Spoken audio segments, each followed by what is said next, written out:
Namo Bhagavate Vasudevaya. So, dear devotees, Hare Krishna, we are going on reading Srimad Bhagavatam, first canto, ninth chapter. Today we will read 40 and the verses 42 and 43. The chapter is called The Passing Away of Bhishmadevы and the Presence of Lord Krishna, and we will read the purport to 43. Итак, дорогие преданные Хари Кришна, сегодня мы будем с вами читать Шримад Бхагаватам, песня 1, глава 9, стихи 42 и 43. Глава называется «Уход Бхишмадевы в присутствии Господа Кришны», и мы будем читать комментарий Шрилы Прабхупады к стиху 43. Tamimamaham ajam sharirabhajam hridi hridi dishtitam atmakalpitanam pratidrisham iva naikadharkam ekam samadhikatosmi viduttapedamoha.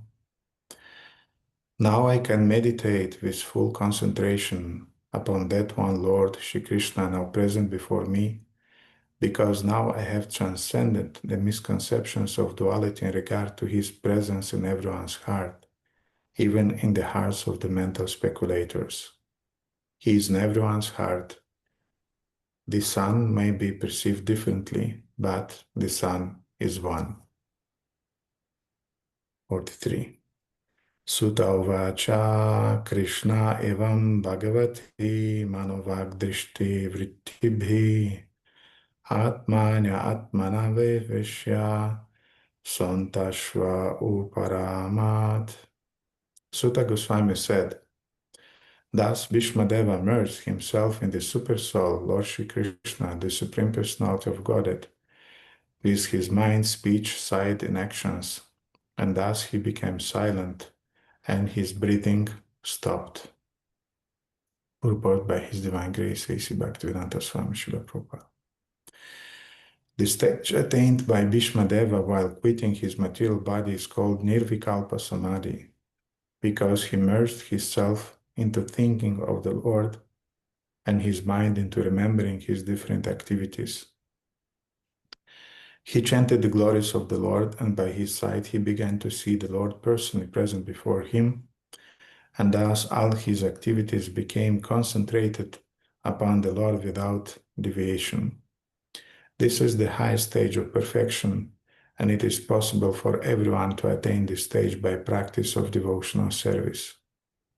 The devotional service of the Lord consists of 9 principles of service activities, and they are hearing, chanting, remembering, serving the lotus feet, worshipping, praying, executing the orders, fraternizing, and fully surrendering. Any one of them or all of them are equally competent to award the desired result, but they require to be practiced persistently under the guidance of an expert devotee of the Lord. The first item, hearing, is the most important item of all, and therefore hearing of the Bhagavad Gita and later of Srimad Bhagavatam is essential for the serious candidate who wants to attain the stage of Bhishmadeva at the end. The unique situation at Bhishmadeva's time of death can be attained even though Lord Krishna may not be personally present. His words of the Bhagavad Gita or those of Srimad Bhagavatam are identical with the Lord. They are sound incarnations of the Lord, and one can fully utilize them to be entitled to attain the stage of Sri Bhishmadeva, who was one of the 8 Vasus. Every man or animal must die at a certain stage of life, but one who dies like Bhishmadeva attains perfection, and one who dies forced by the laws of nature dies like an animal. That is the difference between a man and an animal. The human form of life is especially meant for dying like Bhishmadeva. We'll read again the text. Sutta vacha Krishna evam bhagavati manavak drishti vrittibhi atmanyatmanam avishya santa shvasa uparamat. Sutta Goswami said, thus Bhishmadeva merged himself in the Super Soul, Lord Shri Krishna, the Supreme Personality of Godhead, with his mind, speech, sight, and actions, and thus he became silent and his breathing stopped. Om Agyanatimirandasya Gyananjana Shalakaya Chakshuran Militamina Tasmai Shri Gurave Namaha. Shri Chaitanya Manavishtam Sthapitamina Putale Swam Rupakadamyam Dadati Swapadantikam. Vanchakalpatarubhishcha kripa sindhubhyaiva cha patitanam pavanibhyo vaishnavibhyo namo namaha. Jai Shri Krishna Chaitanya Prabhu Nityananda Shri Advaita Gadadhara Shivasadi Gaura Bhakta Vrinda. Hare Krishna Krishna Krishna Hare Hare Hare Rama Rama Rama Hare Hare Gurave Gaura Chandraya Radhikaya Tadalaya Krishna Krishna Bhaktaya Tad Bhaktaya Namo.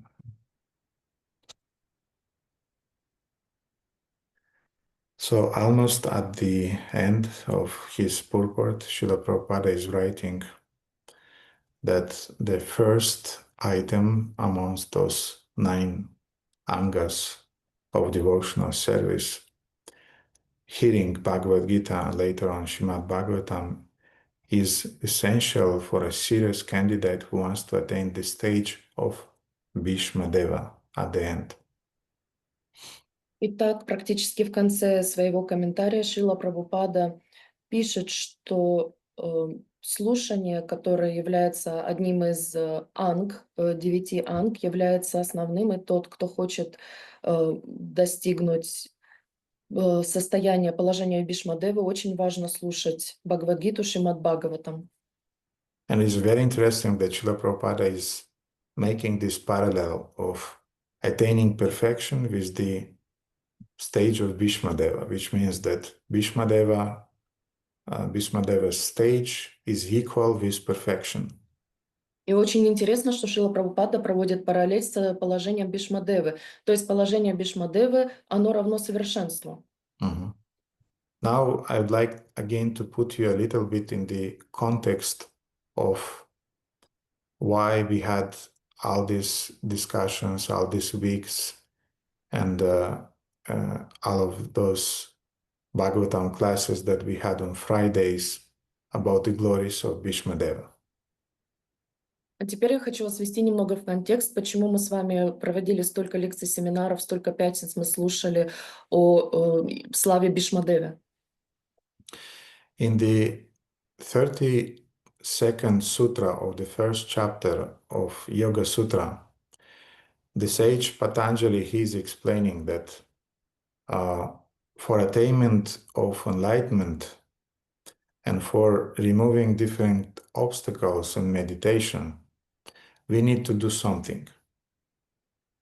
И йога Патанджали в Йога-сутре в 1 главе, в 32 стихе объясняет, что для освобождения, просветления, устранения препятствий мы должны делать следующее. Mm-hmm. First, he's describing what he's giving just a short list of different obstacles that we can confront on our spiritual path of advancement. Сначала он дает нам небольшой список тех препятствий, которые могут возникнуть на пути, когда мы будем практиковать. For example, he's saying that one of the obstacles is pain. Но, например, он пишет, что одно из препятствий – это боль. Pain in that reference means physical pain. В этом отношении имеется в виду физическая боль. But then he's saying that we also confront some more subtle obstacle in the form of daurmanasya, which means depression. Но также он говорит о более тонкой форме препятствий, как даурманасия, в форме депрессии. Manasa, as we know, means mind, and daurma means bad mind.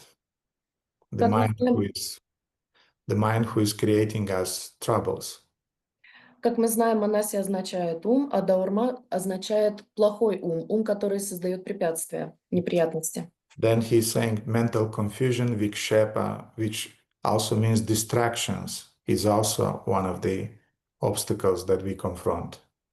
Также он говорит о викшепе, ментальном смятении, что также имеет отношение к уму.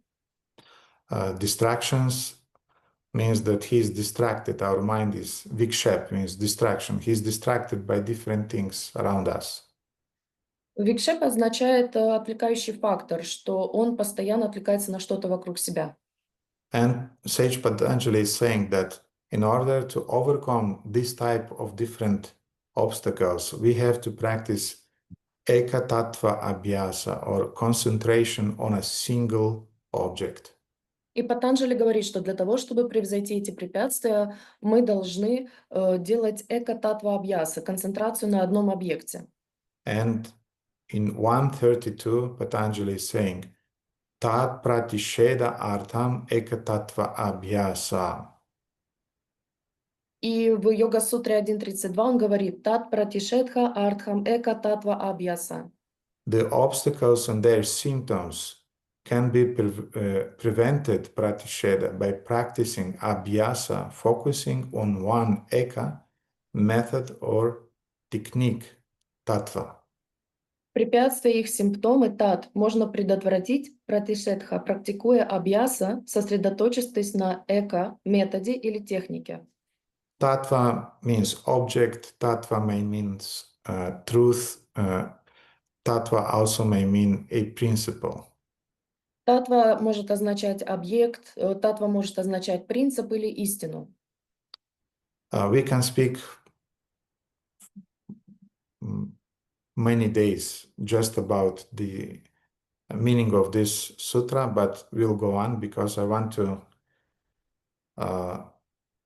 again to remind devotees about the context of why we spoke about Bhishmadevы and why we'll continue in the future speaking about the glories of different devotees.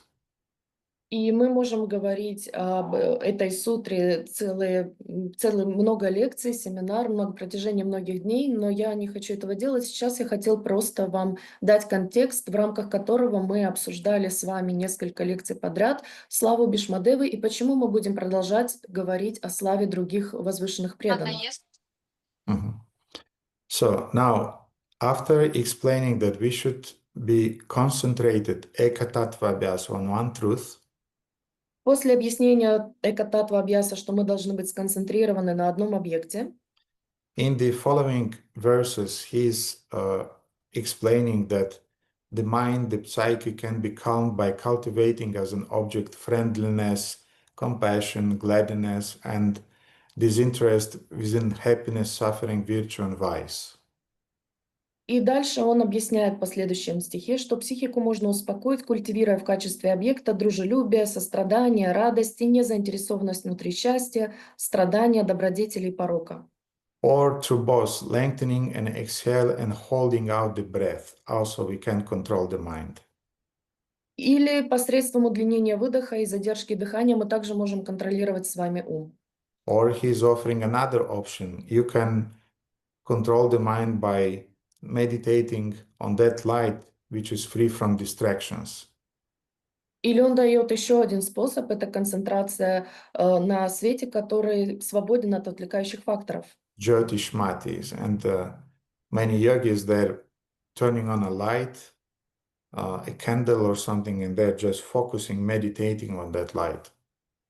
Джотисмати, то есть йоги могут зажигать свечу или какую-то лампочку и концентрироваться на этом свете, медитируя на него.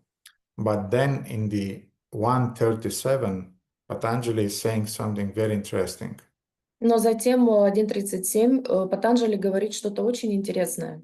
Vittaraga vishayam vachitam, or the mind can also be brought under the control by making the dispassionate the object of concentration.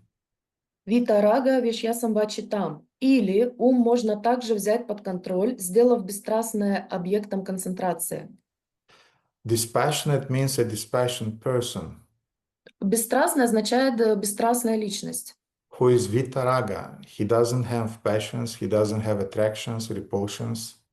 Витарага, у которого нет страсти, привязанности, отвержения. He is equipoised. Он Equipoised.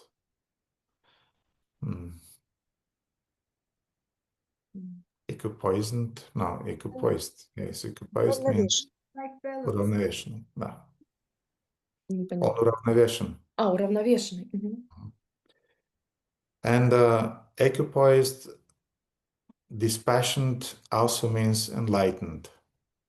И уравновешенный или бесстрастный также означает просветленный. He is free from all vices, Он освобожден от любых грехов, from all the material attachments, от любых привязанностей материальных. and he is not affected by lust, anger, greed, И он не подвержен похоти, гневу, жадности envy, and fear also. и страху также. Mhm. So when we meditate on such kind of person, then we are able to control our chitta, our consciousness, our mind. И когда мы медитируем на такого человека, тогда мы способны контролировать свою читту, свое сознание, свой разум. Often devotees heard me saying that our mind is like a sponge. Часто преданные слышат от меня, что наш ум подобен губке. And I'll speak a little bit off topic and then we'll go back to that verse. Я поговорю немного вне темы, и потом мы вернемся к этому стиху. It's interesting that, for example, Bhishmadeva, he also had a mind, Интересно, что у Бхишмадевы также был ум, but his mind in the association of Duryodhana and Dhritarashtra wasn't working like a sponge, it was working like a stone. но в присутствии в общении с Дурьоданой и Дритараштой он не работал как губка, он работал как камень. And what I want to say is that he, to some degree, he imbibed some influence from them. И я хочу сказать, что в какой-то степени он принял какие-то качества от них, перенял их, Mhm. But generally, he maintained his Krishna consciousness. но в общем и целом он сохранил свое сознание Кришны. Mhm. Because he was as a sponge associating with saints, and he was as a stone associating with demons. Потому что он был подобен губке, когда он общался со святыми, и он был подобен камню, когда он общался с демонами. And in the same way, we have to be like stones when we are in the association of materialistic people, and we have to be like a sponge when we associate with the spiritual masters and with other devotees, Vaishnavas. И точно так же мы должны быть подобны камню, когда мы общаемся с материалистичными людьми, и мы должны быть подобны губке, когда мы общаемся с духовным учителем и другими возвышенными преданными и вайшнавами. So generally, our mind is working like a sponge because he is generally absorbing things. То есть, в общем, наш ум работает как губка, он в себя впитывает вещи. Therefore, when we are meditating or when we are worshiping a holy person or spiritual masters, devotees, Vaishnavas, Поэтому, когда мы медитируем или поклоняемся святому человеку, возвышенному преданному или духовному учителю, then we absorb his state of consciousness. тогда мы впитываем в себя его состояние сознания. And all the spiritual traditions is speaking about this principle of worshiping and meditating not only on God, but also on saints. И во всех религиях и культурах также указан этот аспект, что мы медитируем и поклоняемся не только на Бога, но и на возвышенных духовных людей святых. Why? Because meditating, prayer, veneration, and concentration of the mind on the enlightened persons invoke a communion with their inner soul, inner consciousness. Почему? Потому что медитация, поклонение, концентрация ума на возвышенных, просветленных людях, она впитывает в себя их внутреннее состояние сердца. And thus we access their values, we access their devotion, and this is awakening our own spiritual potential. Почему? Потому что мы впитываем их ценности, их качества, их стремления, и таким образом мы пробуждаем в себе эти качества. We are getting purified. Мы становимся очищенными. Therefore, there is a saying in Bengal, Поэтому на Бенгале существует поговорка Vaishnava Charitra Sada Pavitra, which means that when you are talking about the Charitra, about the glories of Vaishnavas, Sada Pavitra, it is always purifying you. что когда вы делаете чаритра, то есть прославляете вайшнавов, это вас очищает. Mhm. So it's interesting, again, my mind is going to that example with this stone and this sponge. Да, и это интересно. Он возвращается к этому примеру с губкой и с камнем. Look, Prahlad Maharaj, he was like a stone in the association with his demonic father. Да, например, смотрите, Прохлада Махарадж, он был подобен камню, когда он общался со своим демоническим отцом. Mhm. Or, for example, Yamaraja, И- Или he's, Ямараджа, например. he's like a stone when in the association of Yama Kinkaras, which means the servants, Yamadutas, the servants, his servants, which are quite demonic, fearful Или, entities. или например, Ямараджа, который общается с Яма Кинкарас или с Ямадутами, которые являются его слугами, которые являются демонами. Mhm. He remains like a stone with them, but he is open always to associate with saints, and thus he is considered to be one of the 12 Mahajans, Mahabhagavatas in the universe. И тем не менее он открыт, когда и подобен губке, когда он общается со святыми, и поэтому он является одним из 12 Махаджан, Махабхагаватам во Вселенной. So in spite of being slightly affected by Duryodhana and Dhritarashtra, as we spoke last time, Итак, несмотря на то, что было некоторое влияние со стороны Дурьёданы и Дритараштры, как мы с вами обсуждали в прошлую пятницу, still whole of his life, Bhishmadeva, he resisted that influence and he remained a devotee. тем не менее Бхишмадева всю свою жизнь сопротивлялся этому влиянию, он остался чистым преданным Господа. In a conscious way, he was opposing that influence. Сознательным образом он противостоял этому влиянию. Mhm. And that's exactly what we should do. И это именно то, что мы должны с вами делать. In the Asad Sangha, we have to oppose internally that influence. In the Sadhu Sangha, we have to be like a sponge, which is absorbing everything. Итак, в асатсанге мы должны противостоять, иметь внутреннее противостояние этому влиянию, а в саду-санге мы должны быть открыты, мы должны принимать в себя это общение. So let's hear a little bit more about the glory of Bhishmadeva and let's absorb those glories and absorb those qualities and descriptions for our benefit. Итак, давайте еще немного с вами обсудим славу Бхишмадевы и погрузимся в это, и впитаем в себя эти качества Бхишмадевы. Because Vaishnava Charitra Sada Pavitra, because the glories of Vaishnavas are always purifying. Потому что слава преданных нас всегда очищает. So, during our last lectures, we heard different parts of Bhishmadeva's discussions with the sages. Итак, в прошлую лекцию мы с вами слышали некоторые части обсуждения Бхишмадевы с другими преданными. And we heard different parts in which Bhishmadeva gave different discourses on Bhagavad Dharma. И были части, в которых Бхишмадева обсуждал определенные части Бхагаватармы. Mhm. And on the inquiry of Maharaja Yudhishthira, Bhishmadeva, he spoke about different occupational duties that we have to perform according to our Varna and Ashrama. И на вопрос Юдхиштиры, отвечая Бхишмадева, говорил об определенной дхарме обязанности, которые мы должны проявлять в соответствии с нашей дхармой. He spoke about the acts of charity. И Варни, как он говорил, например, про пожертвования. He spoke благотворительность. Благотворительность.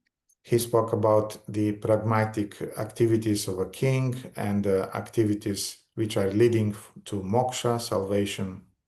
Он говорил об обязанности прагматических царей и о мокше освобождения. Also, we heard him speaking about the glories of the holy name in the form of Vishnu Sahasranama, in which he was glorifying those thousands of names of Lord Vishnu.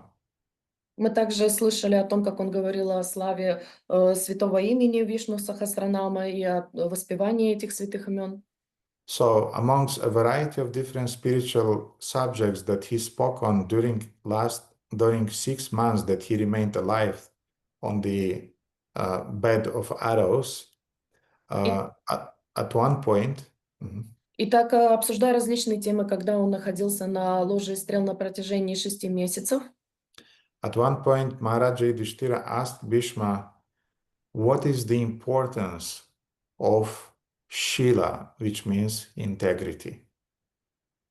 Юдхиштира спросил его, какова ценность Шилы, то, что означает целостность. Shila means integrity, Shila means good behavior, Shila also means character. Шила означает целостность, хорошее поведение, а также это означает характер. And of course, Bhishmadeva was the best person to ask because whole of his life he demonstrated what means to have a character, to have this integrity, sacred integrity. И, конечно же, Бхишмадева был самым подходящим человеком, которого можно было бы об этом спросить, потому что всю свою жизнь он подтверждал свою целостность и силу своего характера. Now, we can analyze integrity from the mundane point of view, from the dharmic point of view, and also from the devotional point of view. И мы можем обсуждать целостность с обычной точки зрения, с дharмической точки зрения и с точки зрения преданности. преданности. So, in a general worldly sense, integrity signifies Итак, с обычной точки зрения целостность означает, с материальной, honesty and the adherence to moral ethical principles. следование моральным и этическим принципам. It's about being true to oneself and to your values. Это означает быть приверженцем своих собственных истин и ценностей. Even at the moments when it's really difficult, Даже в те моменты, когда это по-настоящему тяжело, when it is inconvenient когда это неудобно and unpleasing, и неудовлетворительно. you still maintain your vows of integrity, you still maintain your word, your honor. Ты все равно сохраняешь силу своего слова, ты сохраняешь свою целостность, и ты сохраняешь свое достоинство. And you are doing right regardless of the circumstances. И ты поступаешь правильно вне зависимости от обстоятельств. And sometimes the circumstances are very pressuring. I mean, it's a lot of pressure on us. А иногда обстоятельства могут быть очень давящими, и на нас оказывается очень сильное давление. You should understand, if we are not learning this quality of Shila, integrity, we are not able to follow any principles, we are not able to avoid offenses, and we are not able to stick to the right things that we have to do in devotional service. Вы должны понять, что если мы не будем соблюдать целостность своего характера, то мы не можем следовать своим принципам, идти по пути, которому мы выбрали, и Мы не сможем избежать оскорблений. избежать оскорблений. So now, this is just the description from the mundane point of view. И это только описание с обычной материальной точки зрения. Now let's speak a little bit about Shila or integrity from the dharmic point of view. А давайте теперь поговорим о Шила с дharмической точки зрения. First of all, it's a quality of moral purity. В первую очередь, это качество моральной чистоты. It also means correct behavior, Это также означает правильное поведение, which prevents a person from breaking the laws of dharma, которое предотвращает человека от того, чтобы тот нарушил законы дхармы. and thus prevents one to be implicated in karma.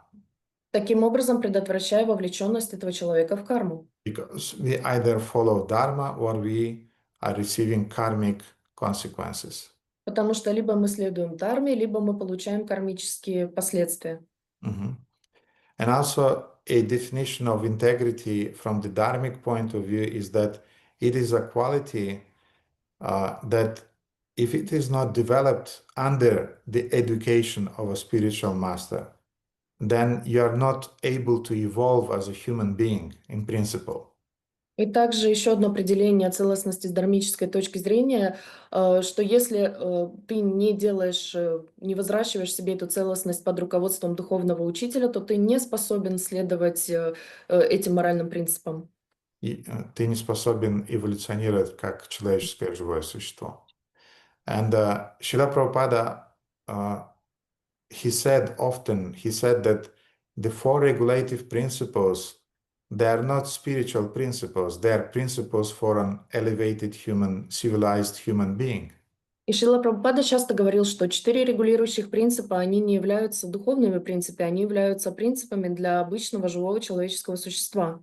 Цивилизованного живого человеческого существа. And yes, they are connected with the principles of yama and niyama described in Shastras.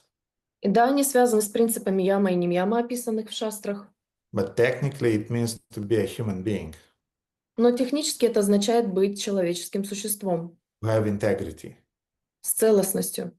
If you don't have integrity, you don't follow those four regulative principles. Если у тебя нет целостности, ты не следуешь этим 4 регулирующим принципам. If you don't follow those regulative principles, you can't advance in spiritual life. И если ты не следуешь этим 4 регулирующим принципам, ты не можешь продвигаться в духовной жизни. So Yudhishthira asked, what is Shila? What is this integrity? Итак, Юдхиштира спросил, что такое Шила, что означает эта целостность? And answering Yudhishthira's question, Bhishmadeva, he started to explain this topic. И отвечая на вопрос Юдхиштира, Бхишмадева начал рассказывать на эту тему. And Bhishmadeva refers to a discussion between his cousin and rival Duryodhana, which is now dead by that time. И он начал обсуждать это с точки зрения своего врага и внука Дурьоданы, который был уже мертв в тот момент. С точки зрения обсуждения, которое было у Дурьоданы, so he referred to a discussion between Duryodhana, who was dead by that time, and Dhritarashtra. Он, он говорил о разговоре, который состоялся между Дурьоданой и Дритараштрой, который уже был мертв к тому моменту. Дурьодхана был мертв, Dhritarashtra еще был жив. That discussion took place shortly after the Rajasuya Yagya that was brilliantly performed by Maharaja Yudhishthira. И это все произошло незадолго до Раджасурья Яги, которая была потрясающим образом организована Юдхиштирой. During that Rajasuya Yagya, Maharaja Yudhishthira invested a lot of resources, financial resources, human resources, in order to proclaim that the greatest personality on earth in this segment of time is Sri Krishna. И Юдхиштира очень много вложил ресурсов финансовых, человеческих, для того, чтобы еще раз подтвердить и показать всему миру, что самая величественная личность в этом историческом сегменте времени является Шри Кришна. And as we know, Duryodhana was very envious of Maharaja Yudhishthira because of his prosperity. И как мы знаем, Дурьодана очень завидовал Махараджу Юдхиштиру из-за его благосостояния. So one day Duryodhana, he came to his father and he started to confess that I cannot stand it. Why Yudhishthira is so rich? И в какой-то момент Дурьодана пришел к своему отцу и сказал: я больше не могу этого выносить, почему Юдхиштира настолько богат? I cannot understand why I always have to struggle like a fool to achieve even my smallest desire. Я не могу понять, почему я как дурак должен страдать для того, чтобы достигнуть своих самых незначительных желаний. While Yudhishthira seems to do nothing, but he easily achieves all the prosperity and success. А Юдхиштира тем временем, практически не прилагая никаких усилий, достигает во всем успеха и благополучия. And then Dhritarashtra, he told his son that actually if you want to obtain wealth similar to Yudhishthira, then you have to cultivate character, you have to cultivate shila, integrity. И тогда Дритарашта сказал своему сыну, что если ты хочешь, подобно Юдхиштире, иметь благосостояние, благополучие, то ты должен развивать в себе шилу, характер, целостность. Because Shri, or the goddess of prosperity, she is always living with those who have integrity. Потому что Шри, богиня процветания и благосостояния, она всегда живет рядом с теми, кто имеет эту целостность. So remember, Yudhishthira is asking Bhishmadeva about what is integrity. Итак, Юдхиштира спрашивает Бхишмадеву о том, что является целостностью. Then Bhishmadeva is telling about the dialogue between Duryodhana and Dhritarashtra. Затем Бхишмадева рассказывает про диалог между Дурьёданой и Дритараштрой. And now Dhritarashtra, to illustrate his point that if you want prosperity, you have to follow Shila, he's telling another story. А теперь Дритараштра для того, чтобы подтвердить свою точку зрения, он рассказывает другую историю. It's a story about Indra and Pralada. И это история о Индре и Прохладе. And this is often the case about the structure of Vedic literature. One story is included in another, and so on. И это обычная структура для ведической литературы, когда одна история включает в себя другую, эта история другую и так далее. Because if you want to demonstrate Siddhanta, which means the doctrine, axiom, or the truth, Потому что если вы хотите продемонстрировать сиддханту, которая означает аксиома, истина, неопровержимое доказательство, then you reveal a drishtanta, which means a story, a illustrative example, a parable. You give some role models. то вы должны преподнести дриштанту, то есть парабола, история или тот пример, которому мы должны следовать. So Dhritarashtra is telling his son the story of Prahlada and Indra. Итак, Дритараштра рассказывает своему сыну историю о Индре и Праладе. Once Prahlad Maharaj, without any special efforts, he conquered all the three worlds. Однажды Пралад без каких-либо усилий завоевал все три мира. He did not have to fight with Indra. Ему не пришлось даже сражаться с Индрой. Just by feeling his tejas, his energy, his power, Indra just surrendered. Просто чувствуя его теджас, его внутреннюю энергию, силу, Индра ему сдался. And Indra just fled from the battlefield and he left the heavenly planets. И Индра просто покинул поле битвы и райские планеты, покинул их. And Indra came to his spiritual master, to Brihaspati, and he asked him, И Индра пришел к своему духовному учителю Грихаспати и спросил его. and he said, my dear Guru Maharaj, please tell me, explain me how Prahlad could attain such kind of power. И он спросил его, дорогой духовный учитель, скажи мне, как Прохлад смог достигнуть такого высокого уровня, такого благосостояния? And Brihaspati said to Indra, why don't you go to Prahlad and why don't you talk with him and ask him about this? И Брихаспати сказал ему, почему ты не придешь к Праладу и не спросишь его напрямую об этом? And Indra knew the etiquette. И Индра знал этикет. That if you want to ask a question, before asking the questions, you have to serve. Что перед тем, как задавать вопросы, до того, как ты их задашь, ты должен служить. For example, for me, it's strange when sometimes some devotees, they want to talk with me personally, but they're never present, at least at the morning Friday programs. And it's a kind of like silly because, you know, I'm there for 3, 4, 5 hours for you. We can talk there. But no, I want to talk personally and so on. So it's a kind of like, I don't understand. Например, для меня является странностью, когда преданные, которые никогда не появляются на пятничных утренних программах, хотят со мной поговорить лично, когда я доступен для вас здесь на протяжении 3, 4, 5 часов, и мы сможем с вами здесь пообщаться. Но нет, они хотят задавать вопросы лично, я, наверное, никогда этого не пойму. So this is the consequence of our Western materialistic culture, that you want something fast and cheap. И таково последствие нашей западной культуры, что мы хотим что-то очень быстро и дешево. You know, there is this concept of rights and obligations. И есть определенный концепт прав и обязанностей. Our modern materialistic culture is saying us only about our rights, but not about your obligations. И наша материальная культура говорит нам только о наших правах, но не о наших обязанностях. Mhm. I have the right to get knowledge. I have the right to put a question. I have the right to associate. У меня есть право задавать вопросы, у меня есть право получать общение и получать ответы. No, before you are speaking about your rights, you have to follow your obligations. Нет, до того, как ты будешь получать свои права, ты должен следовать своим обязанностям. Devotees often there saying, the community did not give me this and did not give me that, and I did not receive this. Преданные часто говорят, общество, община не дала мне вот этого или вот этого, и я не получил вот этого. Mhm. It's okay, yes, communities should provide.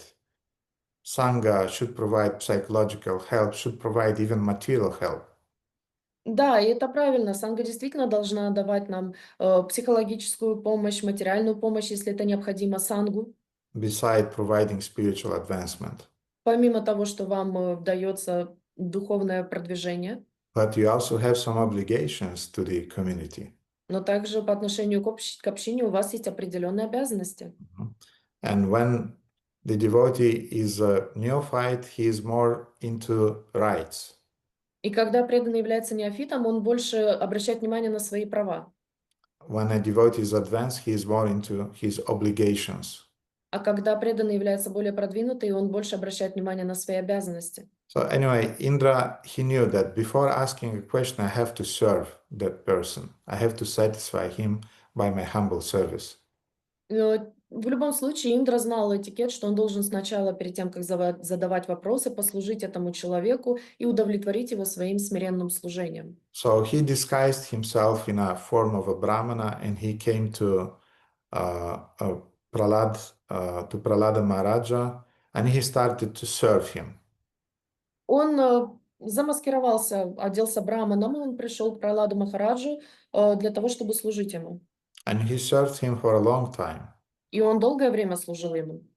And in the end, Pralad Maharaj, he felt already that he is obliged, somehow to reciprocate with that person who is serving me in such a nice way. И в какой-то момент Пралада Махарадж почувствовал себя как бы обязанным, что он должен удовлетворить этого человека, которому долгое время ему служил. So it's also another very important point. Don't demand mercy, don't demand association, don't demand your rights. И это еще один очень важный момент. Мы не должны требовать общения, мы не должны требовать ответа, мы не должны требовать того, чтобы нам дали милость. You commanded by your humility, by your service, by your shila, by your integrity and wonderful qualities, starting with submissiveness and humility.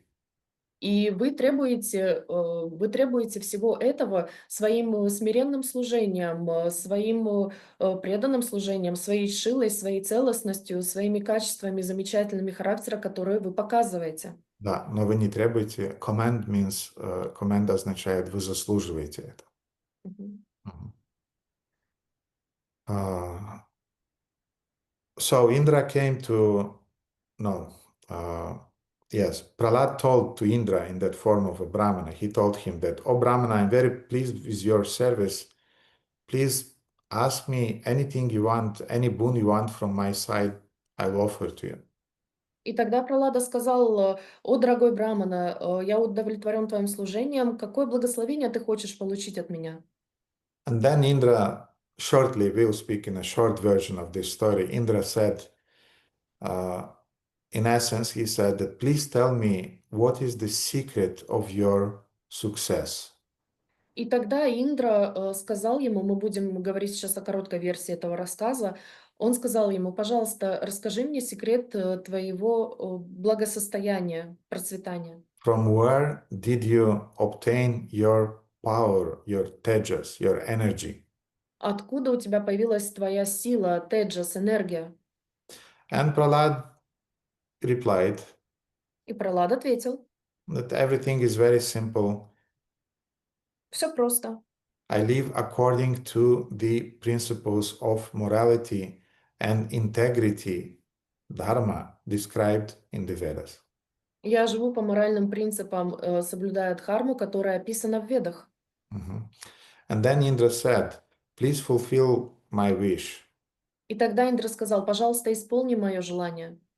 Because Indra had this technical understanding about how the laws of karma and dharma is working. Потому что у Индры было техническое понимание о том, как работают законы дхармы и кармы. Mhm. And he said, can you, again, Indra wanted cheap and fast. Еще раз, Индра хотел дешево и быстро.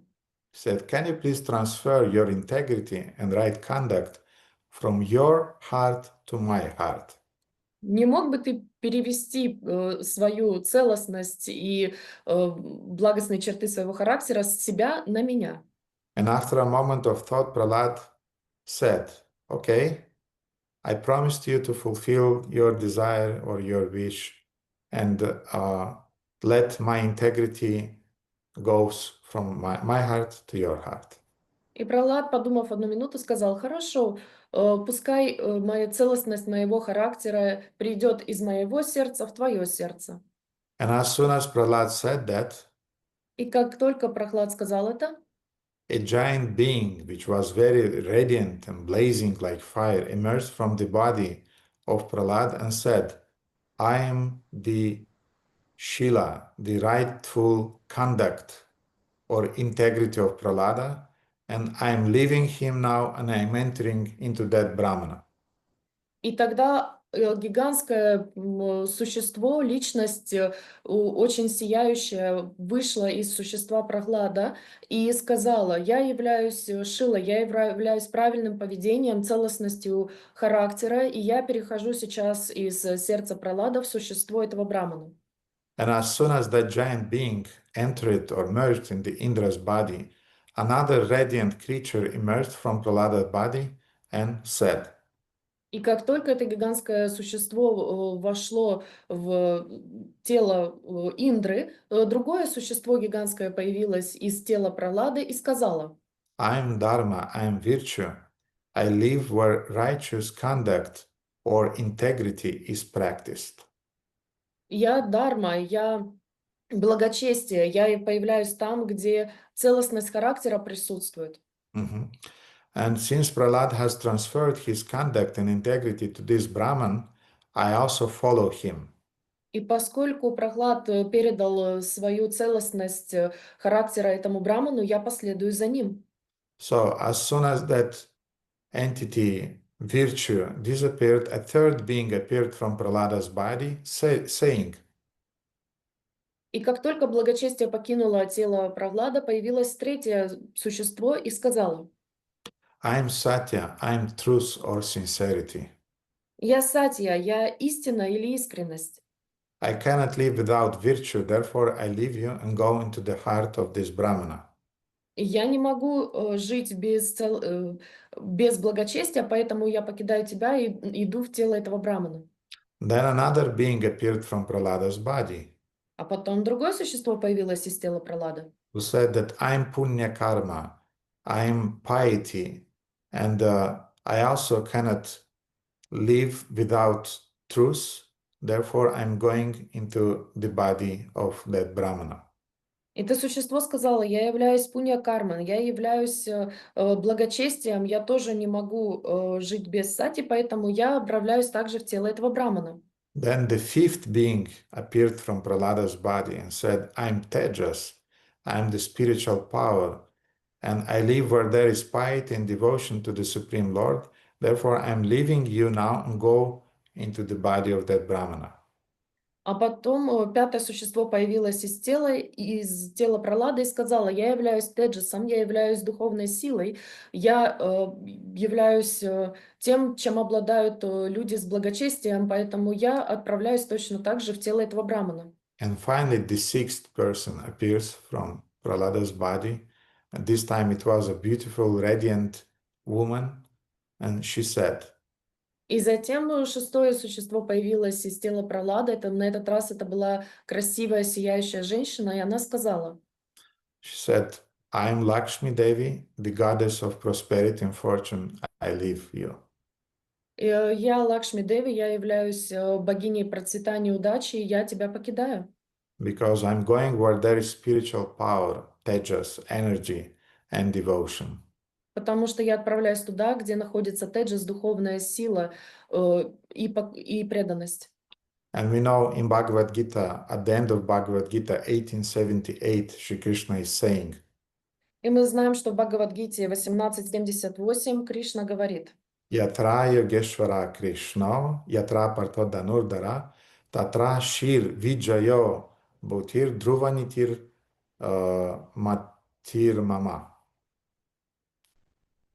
Yes, wherever there is Krishna, the master of all mystics, где бы ни находился Кришна, повелитель всех мистиков, and wherever there is Arjuna, the supreme archer, и где бы ни находился Арджуна, непревзойденный лучник, there is Shri Vijaya Bhutir Dhruvanitir Matir. There is also opulence, victory, extraordinary power, and niti, which means morality. там всегда будет изобилие, победа, необычайная сила и нравственная чистота. So, right conduct or shila, which means character, integrity, generates virtue, dharma.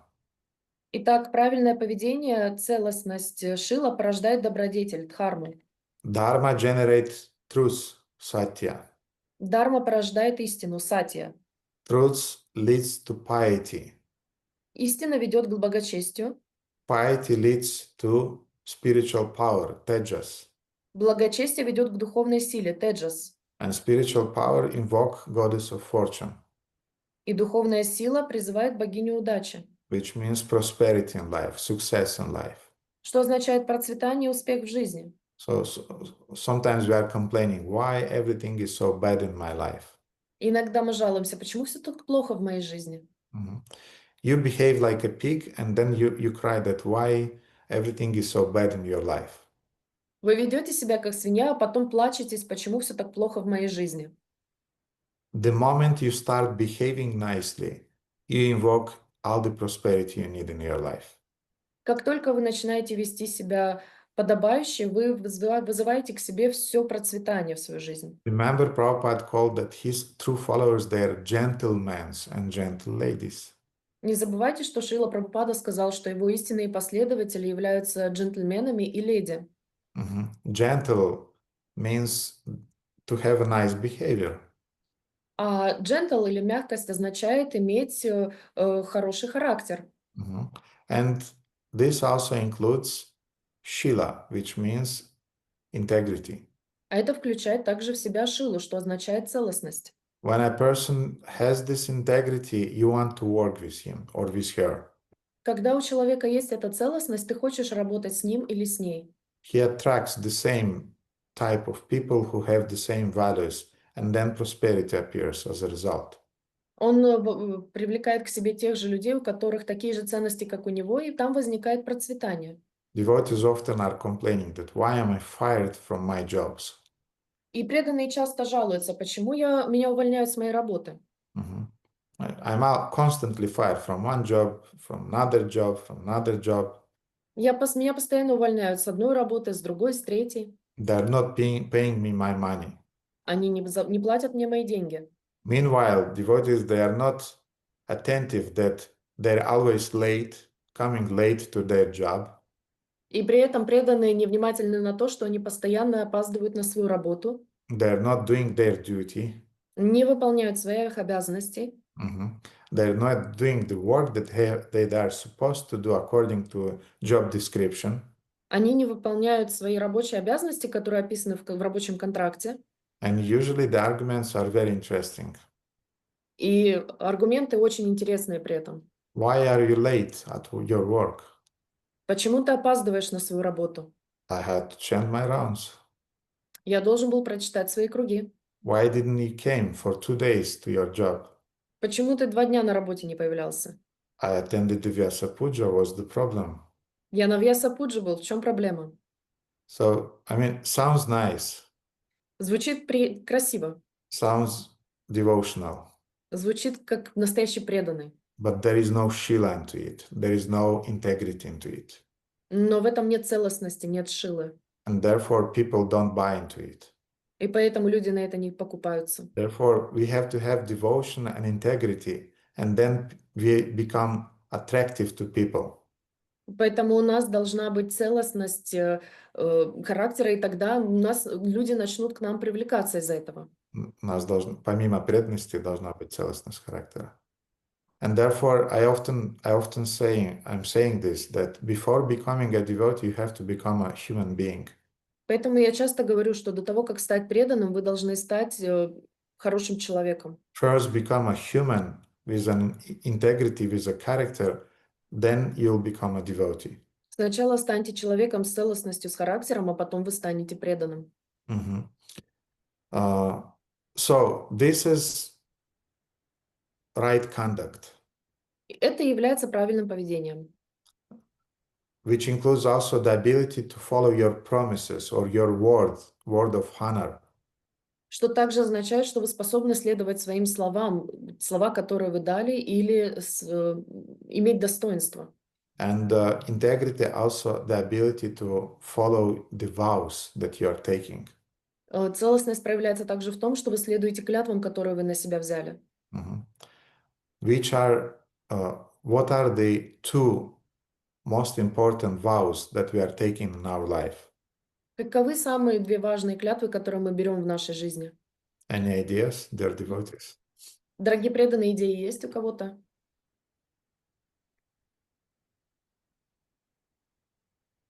Радаканта?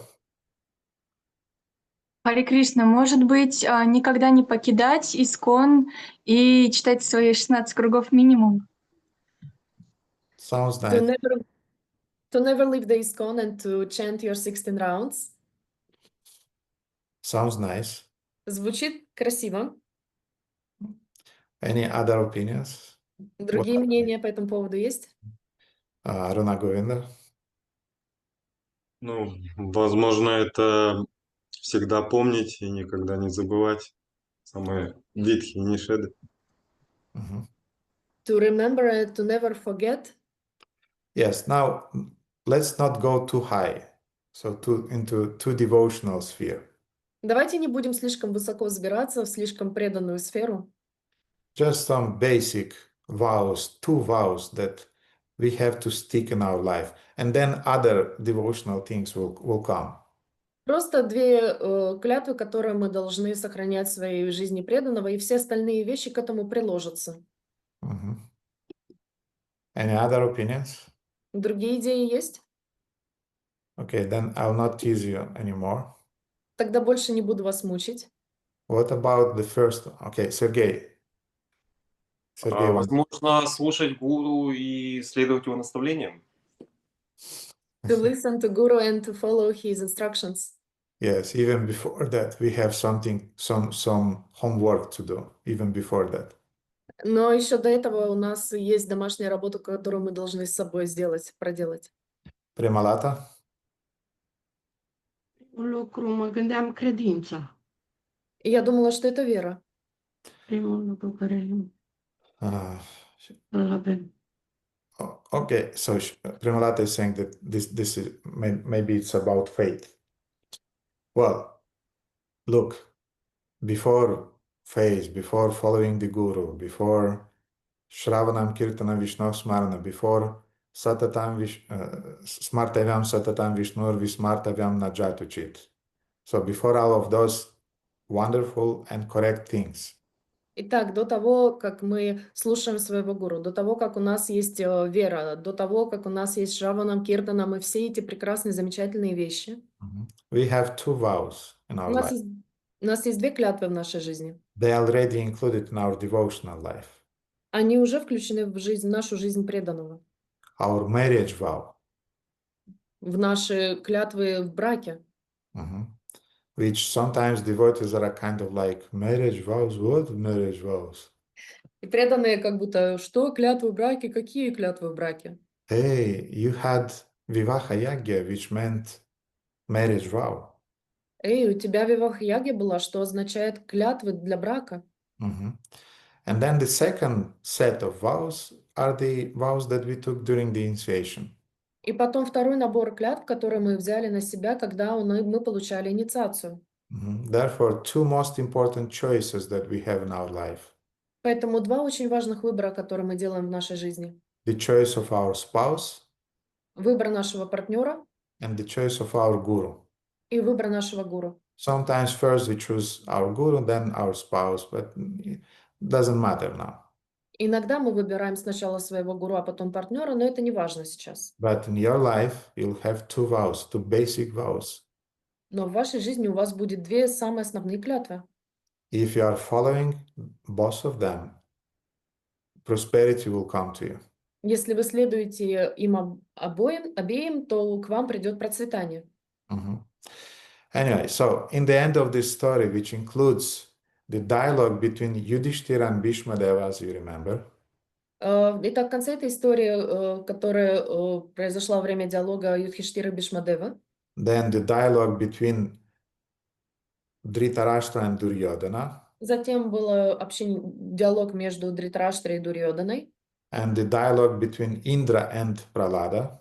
а потом диалог между Индрой и Праладой. At the end of this story, Dhritarashtra tells his jealous son the following: Дритарашта говорит своему завистливому сыну следующее. even if somebody attains prosperity in his life, but he doesn't have Shila, correct behavior, and integrity, the success will anyway leave him, the prosperity will leave him.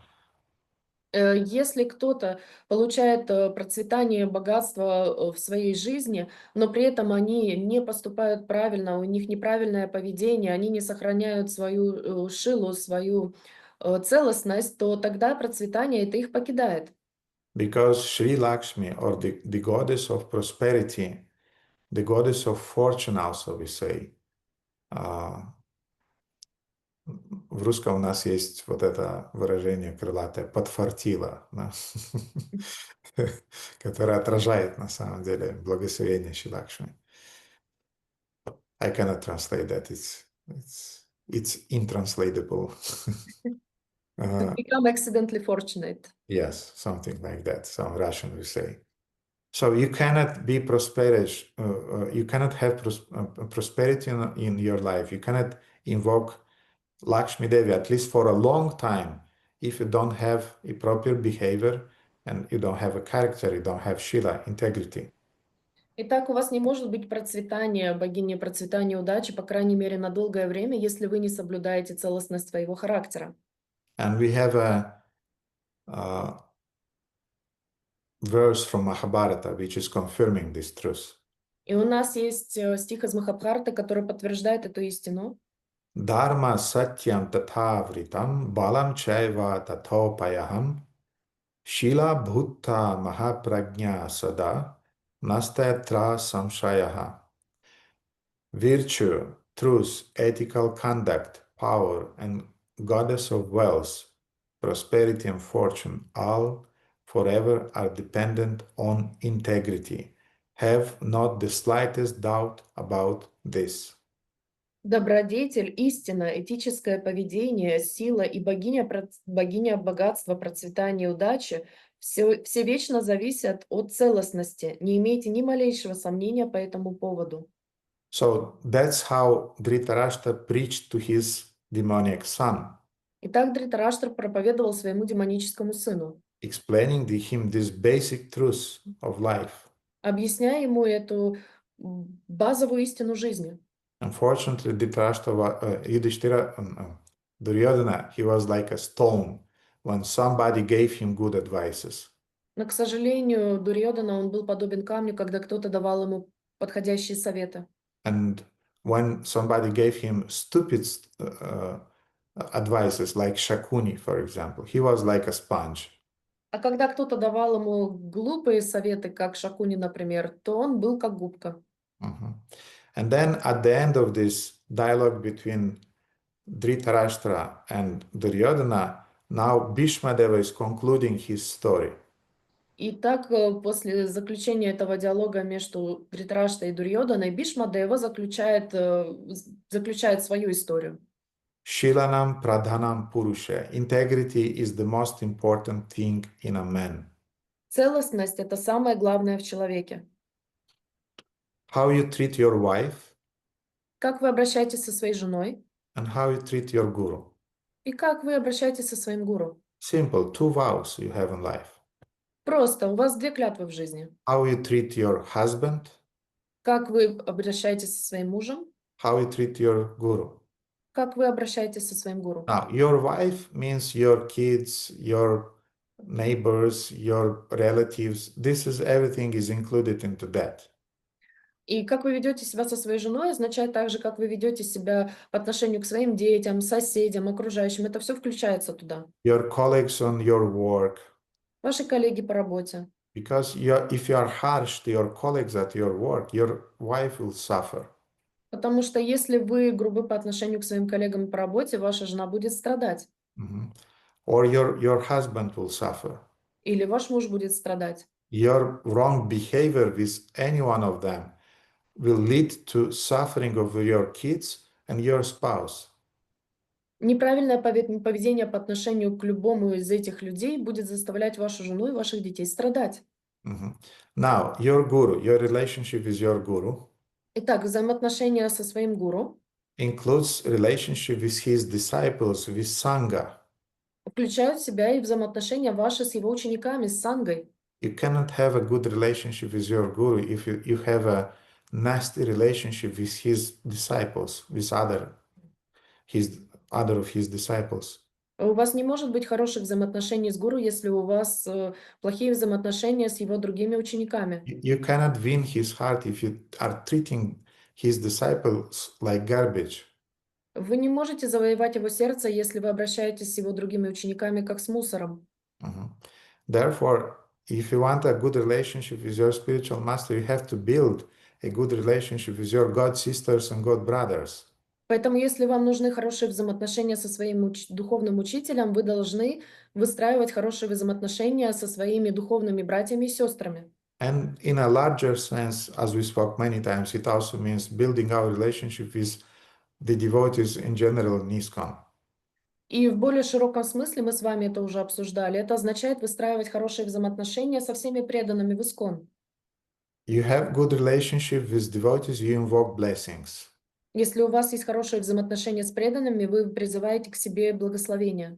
You have good relationship with people around you, you invoke blessings. Если у вас хорошие взаимоотношения с окружающими вас людьми, вы призываете к себе благословения. You invoke spiritual prosperity and material prosperity.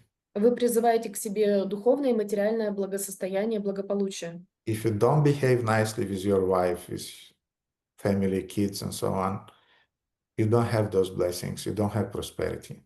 И если у вас неправильное отношение к своей жене, к своим детям, вы не вызываете к себе благосостояние, благополучие. If you have a wrong attitude to your spiritual masters, to his disciples, to devotees in general, you don't have prosperity. You don't advance spiritual, in other words. И если у вас нет подобающего отношения к своему духовному учителю, ко всем преданным в ISKCON, вы тоже не будете иметь никогда ни благосостояния, ни благополучия. So now, let's go back to those 3 definitions that we gave. Prosperity from, not prosperity, Shila, integrity from the material point of view, from dharmic point of view, and from the spiritual point of view. Итак, давайте вернемся к тем 3 определениям Шилы, которые мы дали с материальной точки зрения, дharмической точки зрения и духовной точки зрения. So the general mundane definition of integrity is honesty and the adherence to the moral and ethical principles in life. Итак, с материальной точки зрения она означает честность и правильное морально-этическое поведение и следование своим внутренним принципам. I'll forget it, but I should mention it. Otherwise, it will not be so juicy. Я сейчас это упомяну, иначе я забуду, и это уже будет не так вкусно. You can take a pig, Вы можете выбрать? свинюшку, Окей. and you can draw a nice tilak on its forehead. Можете очень красивый тилок нарисовать ей на лбу, You can put some earrings in the ears. сережки ей в уши вдеть, You can put a kantimala around the neck. канхималы на шею повесить. In the case of if it will be she, then you put a bindi there. И если это будет она, то можете бинди ей поставить на лоб. If it will be he, you can draw some mustache there Если это будет он, можете там подрисовать усики and put a kurta on it, и курту одеть на нее. but it will not make him a devotee or Но her. но это не сделает его или ее преданной. Because the swine, the pig have its own typical behavior. Потому что у свиньи будет подходящее ей свинское поведение. Therefore, the fact that we have tilaks, we have shaved heads, we have kantimalas, saris and bindis and these things doesn't make us devotees. Поэтому такие вещи, как тилака, сари, бинди, не делают нас преданными, что мы бреем себе головы и так далее. We become devotees to the degree that we, first of all, we became humans. Мы становимся преданными благодаря тому факту, что мы прежде всего становимся людьми. And we are able to follow first vow towards our spouse, И мы способны следовать первой клятве, это клятвы, данные своему партнеру, to remain the whole of our life in spite of differences of opinions, in spite of quarrels, in spite of flying dishes around the house.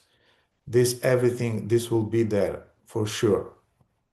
что мы остаемся там, несмотря на различные трудности, разные мнения и летающие тарелки по дому, мы остаемся там.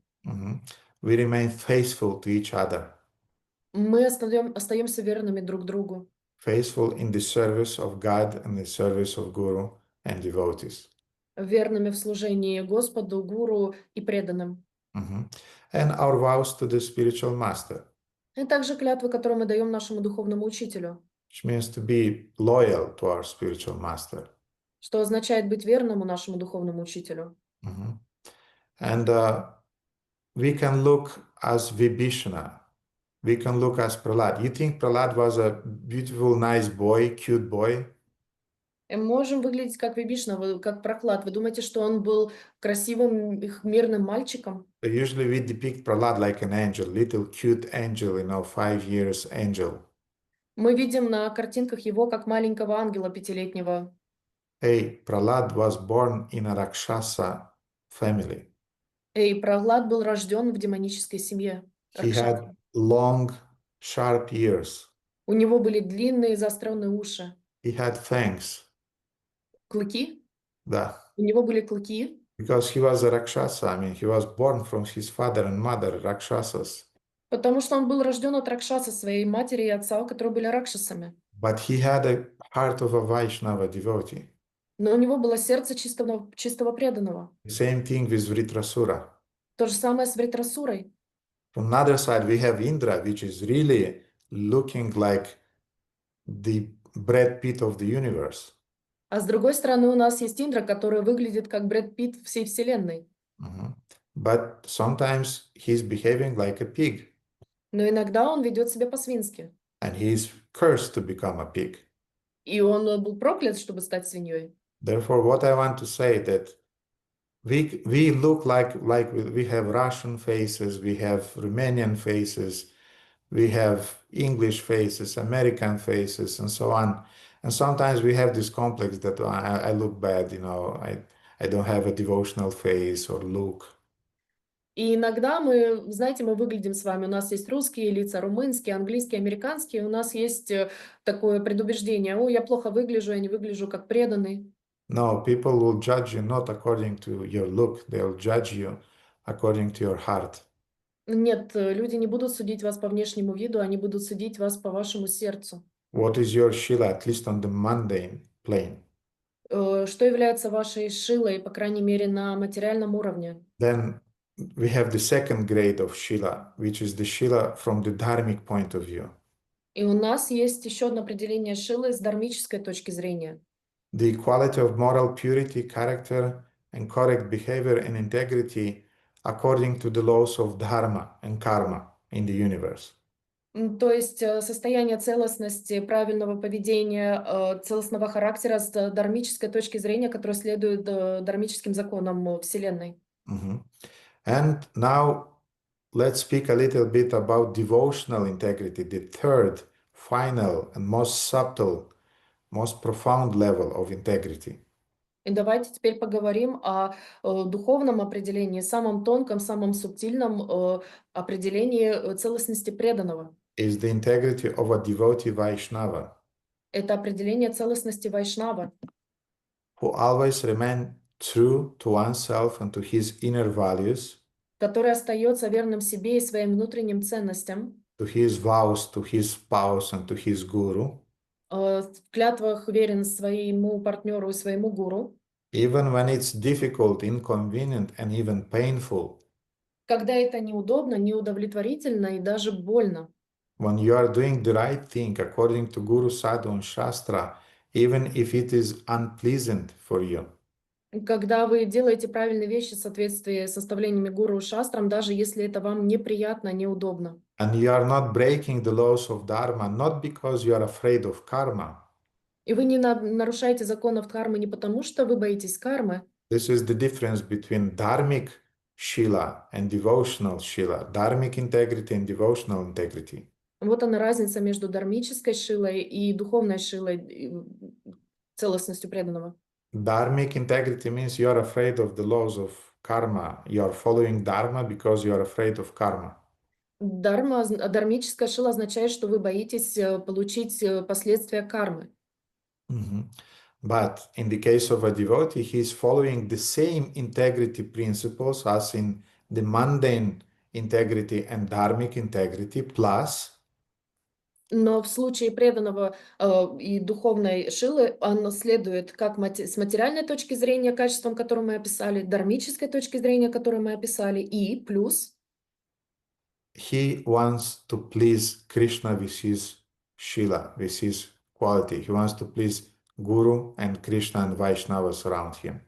он хочет удовлетворить Кришну, гуру и Вайшнаву вокруг себя своей целостностью. Mhm. And in this material world, we have to confront always with a duality. И в этом материальном мире мы должны всегда сталкиваемся с двойственностью. From one side, we live to please Guru and Krishna and Vaishnavas. С одной стороны, мы живем, чтобы удовлетворить гуру, Кришну и Вайшнавов. At the same time, we have our material obligations, our duties that we have to do to perform them. А с другой стороны, у нас есть материальные обязанности, которые мы должны с вами исполнять. And sometimes it will mean, like, for example, Prabhupada is giving the example that Vaishyas, they would cheat a little bit in their business. И это будет означать, как, например, говорил Шрила Прабхупада, что вайши, они немного будут хитрить во время своего ведения бизнеса. Kshatriyas may be a little bit heavy.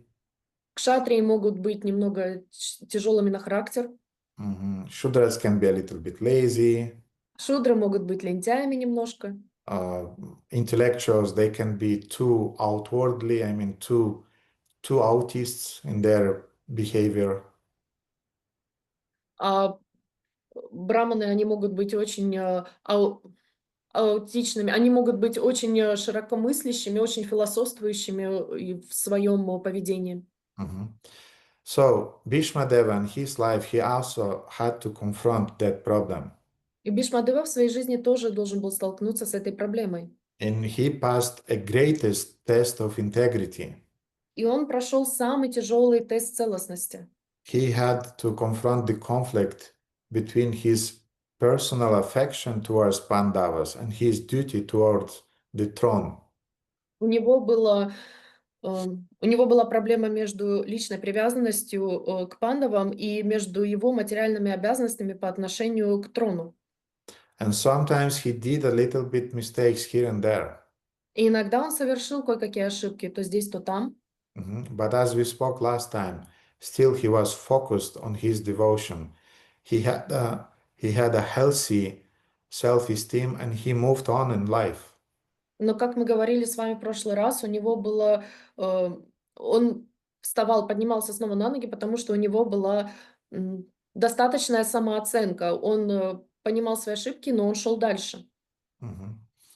And this was a sign of his integrity, correct integrity on all of those three levels. И это было признаком его целостности на всех этих трех уровнях. So, as I said, integrity means, Shila means integrity, and Shila also means proper saintly conduct. И, как я сказал, Шила означает целостность, но и также подходящее, правильное поведение. Sometimes devotees are using this word Vaishnava etiquette, Иногда преданные используют эти слова вайшнавский этикет. and it's we already have an allergic reactions towards this concept of etiquette, which means that you just externally blindly have to follow something. И у нас уже аллергия на это словосочетание, потому что это означает, что мы просто должны следовать слепо каким-то принципам. Mhm. But actually, Vaishnava etiquette is not just about blindly following some rules and regulations. Но на самом деле вайшнавский этикет не о том, чтобы слепо следовать каким-то правилам и ограничениям. It's about your inner life, inner integrity, and cultivation of certain qualities. Это о вашем внутреннем состоянии, о вашей целостности, о том, как вы их проявляете. In Srimad Bhagavatam 11th canto, we have a long list of different qualities which represent the qualities of a devotee and also the quality of integrity, devotional integrity. В 11 главе Шримад Бхагаватам у нас есть длинный список качеств, которые есть у Вайшнавы, и также целостности Вайшнава, что он под собой подразумевает. Mhm. So technically, these qualities are representing this third level of devotional integrity above dharmic and mundane. И так эти качества подразумевают собой духовные проявления этих качеств, которые находятся за пределами материального и дharмического определения целостности. So it's 11, 11, 29, 31. Итак, это Шримад Бхагаватам 11, 11, 29, 31. Kripalu rakrita drohas titiksha sarva dehinam satya sora navadyatma sama sarva upakara kamar artha dir danto mridu shuchira kinchana anihamita bhuk shanta stira macharana muni apramata gapimata diraman jita sadguna amani manada kalyo maitra karunika kavi. The Supreme Personality of Godhead said, O Uddhava, a saintly person is. Верховный Господь сказал: дорогой Удава, святой человек Является. First quality, Kripalu, he is merciful. первое качество, Крипалу, он милостивый. Then, Akrita Droha, he never injures others, never commits violence against any living entities. Акрита Дроха, он никогда не причиняет вреда другим, никогда не совершает насилия против любого живого существа. Isn't it integrity? It is. Это разве не целостность? Конечно, целостность. Then, Titiksha, even if others are aggressive, he is tolerant and forgiving towards all living entities. Титикшу, даже если другие агрессивны, он терпимо прощает все живые существа. Satya Saram, he is strong in truth. Сатьясарам, он силен в истине. His strength and meaning in life comes from truth itself. Его сила и смысл жизни исходят из самой истины. I remember when I first time read it, I read it in 94, maybe 95. Я помню в первый раз, когда это прочитал, может быть, в 94-95 году. And it really struck me that his strength in life is, and meaning in life is coming from truth itself. И меня это просто поразило, что его сила и смысл жизни исходят из самой истины. Not from sense gratification, not from some aspirations in life, material aspiration. It's coming from God himself. Не удовлетворение чувств, не из удовлетворения чувств, не каких-то стремлений материальных в жизни, а из самой истины. Then Navadhyatma, he is free from all envy and jealousy. Навадьятма, он свободен от всякой зависти и ревности. Sama, his mind is calm and equal in material happiness and distress. Сама, его ум спокоен и равнодушен в материальном счастье и горе. Anyway, dear devotees, it's a long list of 26 qualities, if I'm not wrong, which Bhagavatam is describing as the moral qualities of a devotee. Итак, это долгий список из 26 качеств, если я не ошибаюсь, в котором описаны моральные качества преданного. Akinchana, Aniha, Mittabhuk, Shanta, Sthira, Matsharana, so on. Акинчана, Аниха, Митабук, Мадшарана и так далее. Mhm. They're all very, very beautiful. Они все очень-очень красивые. Amani, he does not desire honor. А Мани, он никогда не хочет славы. Manada means he's giving respect to others. Манадха означает, что он оказывает почтение всем. Then another very beautiful quality is Kalya, which means he's expert in understanding others. Еще одно интересное качество Калия, что означает, он искусен в понимании других. Sometimes introverts doesn't understand extroverts and extroverts doesn't understand introverts. Иногда интроверты не понимают экстравертов, а экстраверты не понимают интровертов. But as a devotee, he's Kalya, he understands everybody. Но преданный является Калия, он понимает всех. He's remaining Maitri, he's remaining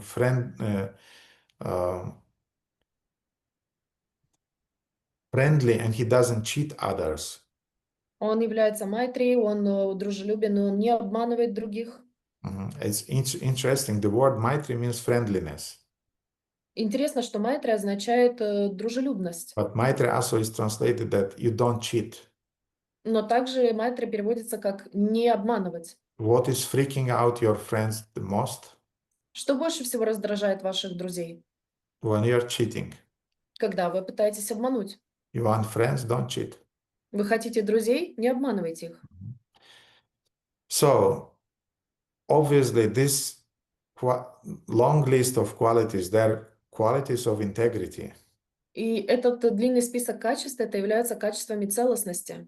And the main quality amongst this long list of quality is Mat Sharana. Krishna is saying that he is accepting, my devotee is accepting me as the only shelter. И главное качество Вайшнава описывается как мат шаранах, принятие меня как единственного прибежища. Sometimes we are saying it's Krishna Eka Sharana, that you accept only the shelter of Krishna. Иногда мы говорим Кришна и Кашарана, что означает, что я принимаю прибежище только у Кришны. And this Krishna Eka Sharana is exactly the highest expression of Vaishnava integrity. И это Кришна и Кашарана является высшим проявлением целостности у Вайшнава. Whatever happens in your life, you stick to your service, to your duties towards the Lord of your heart. Что бы ни происходило в вашей жизни, вы остановитесь верными своим обязанностям и Господу в своем сердце. Even when it is difficult, even when it is unpleasant, you stick to your inner value and your inner desire to satisfy Guru and Krishna. Что бы ни происходило, какие бы ни были трудности в вашей жизни, вы все равно следуете принципам, которые есть у вас внутри в вашем сердце, и вы стараетесь удовлетворить своего Гуру и Кришну. Whatever happens, you immediately accept shelter of Krishna. Что бы ни случилось, вы немедленно принимаете прибежище у Кришны. And you accept the guidance and surrender. И вы принимаете руководство, и вы становитесь покорны. And there is a little story in this regard about Bhaktisiddhanta Saraswati who once make a remark to one of his disciples, senior disciples.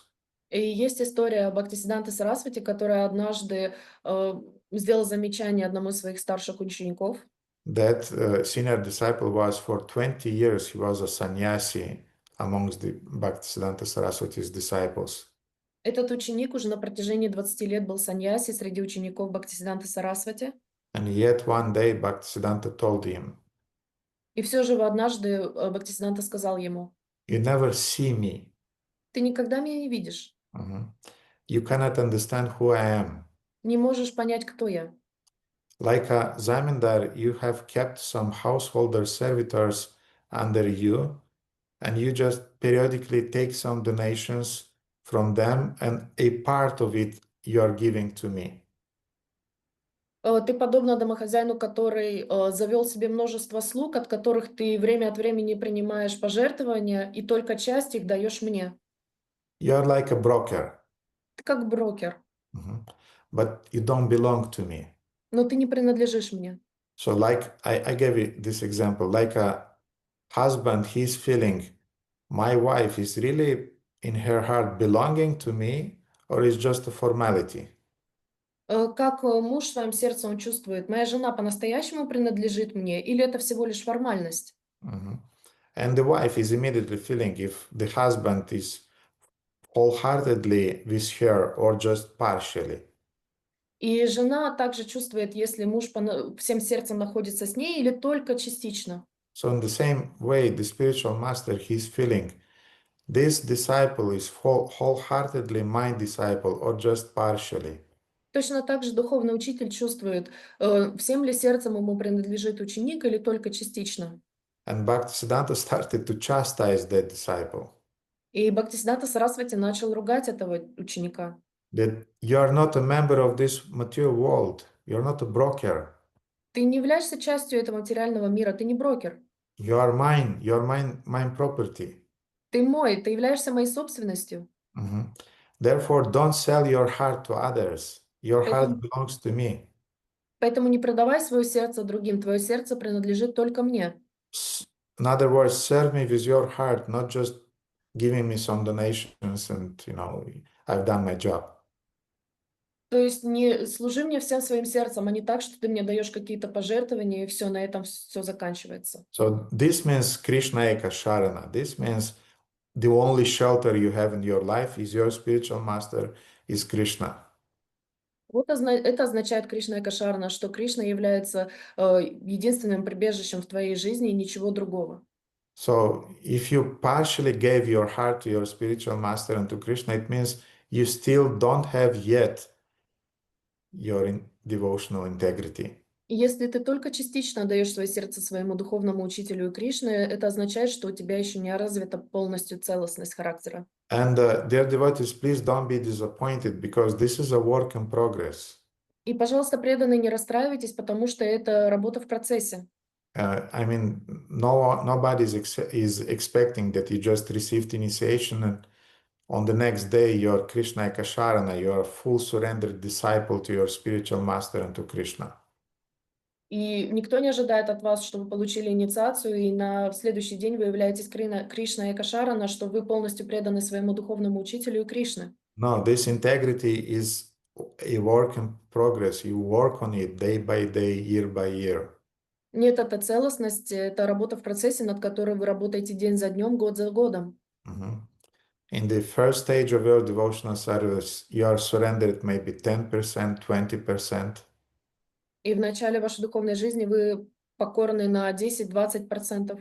Then maybe you advance, you become surrendered 50%, 60%. А потом вы предаетесь на 15-20% после продвижения духовного. 50-60%. Мгм. And then when you attain perfection, you are surrendered fully. Prana Artha Diya Vacha. Your body, your life, your intelligence, your words, everything belongs to the spiritual master and Krishna. Потом вы достигаете совершенства на 100%, и тогда все, ваше тело, ваш ум, ваши слова, все принадлежит Гуру и Кришне. Now, let's discuss this topic a little bit from another angle.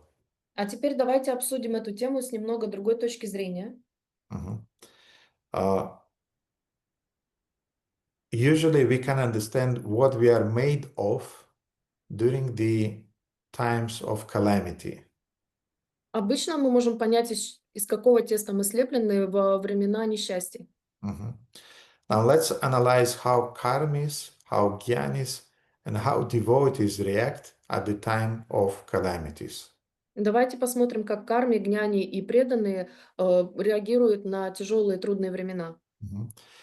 And why I'm discussing this? И почему я это обсуждаю? Because this description will give us understanding how we react and what are yet our impurities in our hearts when we are dealing with some difficult situations in our life. Потому что это даст нам понимание того, как мы реагируем, и это укажет нам, на какие еще есть нечистоты в нашем сердце, которые мы должны очистить. So, dear devotees, any thoughts about how a karmi is reacting when he's confronting some difficulties in life? Think about how karmis are reacting, how jnanis are reacting, and how devotees are reacting. But first, let's talk about karmis. How karmis are reacting. Karmis means a person who have this mentality, work mentality. So what Итак, is his or her reactions when difficulties are coming in life? Premalata? Panică, disperare, frică. Astea sunt primele reacții ale unui karmic bănuiesc. panic, desperation and fear are the first reactions of the karmi. Panică, La mare, judecată, cam așa Okay. se gândesc de ce mie sau încep să judece, dau vina pe критика, осуждение, почему со мной это происходит. Criticize and Dumnezeu judgment, why până it la happens to urmă. me. Ok, mulțumesc mult, Premalata. Хорошо, спасибо большое, Премалата. Mataji Chandramala. I would like to also say the similar things that blaming others, don't understand their or our position or how we can say contribution in the situation. Ok. Да, я хотела сказать то же самое, что обвинение других, непонимание того, что ты привнес для того, чтобы эта ситуация произошла, какая у тебя ответственность. Karunarasa. Hare Krishna, I was thinking selfishness, attachment, frustration, and also blaming. Ok. Эгоистичность, привязанность и также обвинение. Victor. Харе Кришна, дорогой Гурудев. Может быть, еще это поиск моментального решения, какого-то рычага такого. Trying to find the instant solution. That's very close to what I want to say. Yes. Это очень близко к тому, что я хочу сказать. Хорошо. Dinabandhu Prabhu. Hare Krishna. Do you think that they don't deserve what happened to them? Что они не... Preserve? They don't deserve what happened. Что они не заслуживают того, что с ними происходит. Okay. Shyamasundara. I need to make more money to fix the situation. Yes. Yes. Мне Exactly. нужно немного больше денег, чтобы решить эту проблему. So now, dear devotees, do you remember yourself sometimes when you had some dealings, not so okay dealings with other devotees or with the community? And what was your mindset during those difficult times? I don't want anything from them. I'll just work, I'll do my duty, and I'll get money, and I'll fix the situation then. Isn't it? Так, дорогие преданные, вы помните в тяжелые времена, когда вы общаетесь с преданными, как вы себя ведете, как вы думаете, что все, они не нужны, я ничего от них не хочу, я просто буду продолжать выполнять свою работу, и Я что? буду работать, я буду зарабатывать деньги. Зарабатывать деньги, да. Все, не хочу, я отключаюсь, я не хочу с этим больше ничего не иметь. So, in other words, when a karmi is suffering, he wants to work more. That's his shelter. Другими словами, когда карми страдает, он хочет работать больше, это является его прибежищем. And we saw our parents also, that something is happening in the family, they're working more, they're coming late at home. И мы видели также у своих родителей такое поведение. Когда что-то происходит в семье, они избегают этого, они находятся дольше на работе, приходят домой позже. So a karmi is solving his situation by work. Карми решает свои проблемы работой. What a jnani is doing. А гьяни что делает? Now, yes, a karmi is dealing with his hardship by working more, and also a karmi, when he is enjoying, he also wants to work more to enjoy more. Когда карме возникают трудности, он работает больше, чтобы решить свои проблемы, но также, когда он удовлетворен, он работает еще больше, чтобы быть еще больше удовлетворенным.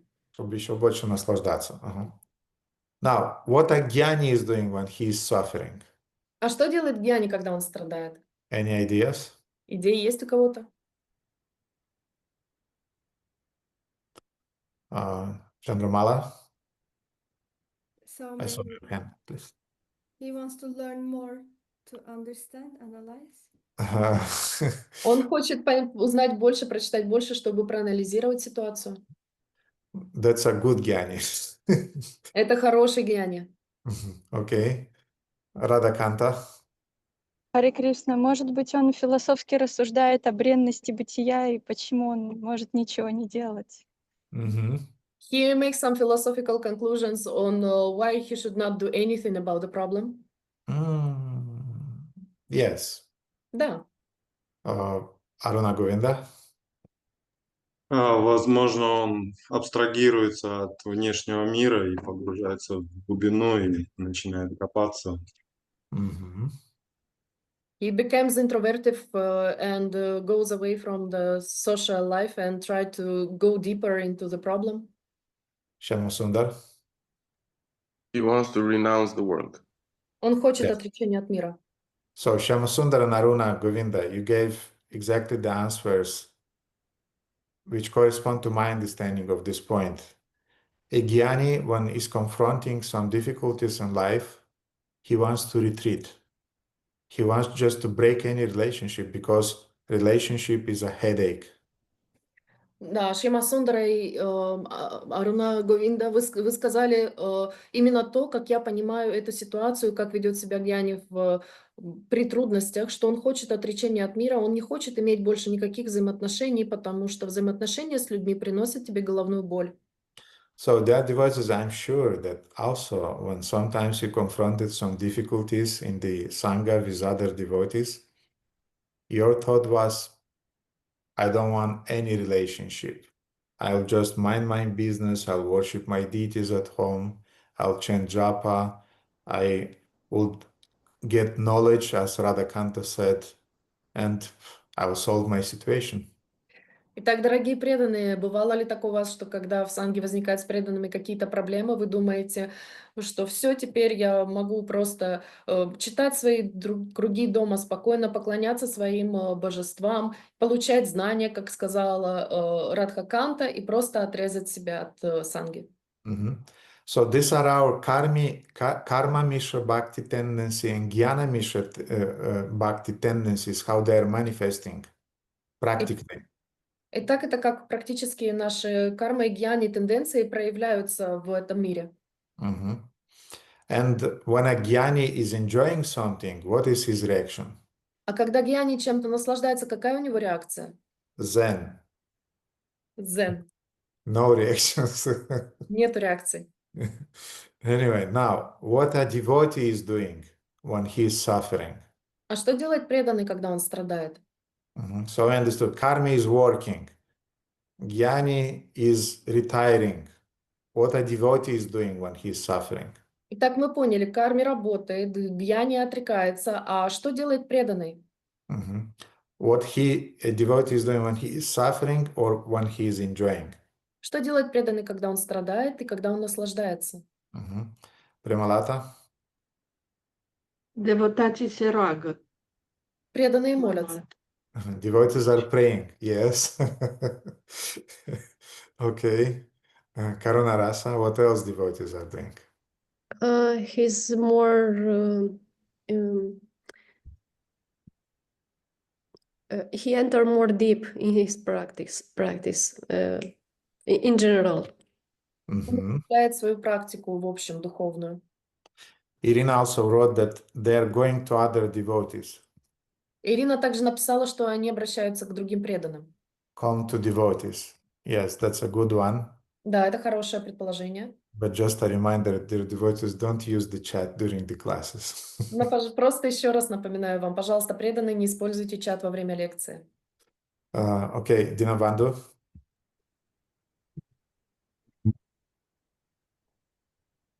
We can't hear you, unfortunately. Cannot hear me? Hare Krishna. Remember. Yeah. Remember Krishna. He's remembering Krishna, yes. Он помнит о Кришне, да. Okay, Aruna Govinda. Ну, мне кажется, они в обоих случаях вкушают больше прасада. In both cases, they eat more prasadam. That's a good one, yes. Хорошее предположение. Ну, не предположение, это практическое решение. It's a practical solution for this, yes. Everybody is doing that. Все это делают. Yes, and that's a sincere one. I mean, Это искренне. okay, Valentina. Он понимает, что и хорошее, и плохое — это все от Кришны. He understands that both good and bad come from Krishna. Okay, but what he is doing practically, that he understands that, what he is doing practically. Хорошо, он это понимает, а практически что он с этим делает? Shamasundara. Finding shelter in the holy name, in the Shastra, in relationship with his guru, devotees, and other Находит, Vaishnavas. Yes, находит yes, he's прибежище, finding. Okay. находит прибежище в святом имени, в гуру, в вайшнавах, Кришне. Mhm. And now, practically, how he is finding shelter? А теперь практически как он находит это прибежище? How this shelter is expressed?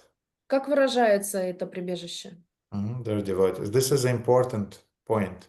How? Shravanam, Kirtanam, Maranam, all the processes of devotional service. Okay, okay.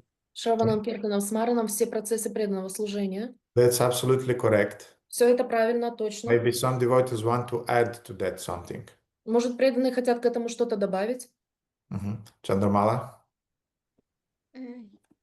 He is tolerating, glorifying, and surrendering while he's continuing his duties.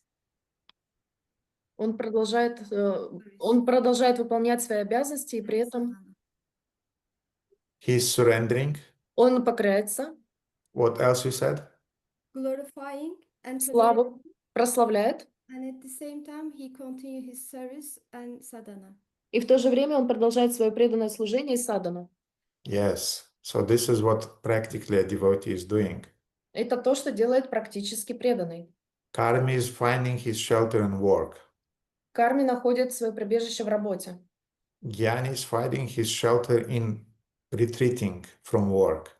Гьяни, он находит свое прибежище в отречении от работы. A devotee is finding his shelter А преданный находит свое прибежище in surrender plus work. в предании плюс работе. Surrender plus work means seva. Предание плюс работа равно сева. And surrender includes prayer. I liked very much what Premalata also said, that he's praying. А предание также означает молитву. Мне очень понравилось, что сказала Премалата. Это молитва. So your prayer is expressed in your work, in your seva. Ваша молитва выражается в вашей работе, в вашей севе. Your surrender is expressed that you just go on with your service. Ваше выражается в том, что вы просто продолжаете свое преданное служение, свою севу. The more karma is suffering, the more he is working. Чем больше страдает карми, тем больше он работает. The more jnani is suffering, the more he is retreating. Чем больше страдает гьяни, тем больше он отрекается. And the more a devotee is suffering, the more he surrenders and the more he is serving. И чем больше преданный страдает, тем больше он предается, и тем больше он служит. And I want to say that we as beginner devotees will feel all three of those states. И мы, будучи начинающими преданными, мы почувствуем все три этих состояния. Like psychologists, they are saying that when something is happening, I mean, some calamity is happening, then people usually have three reactions.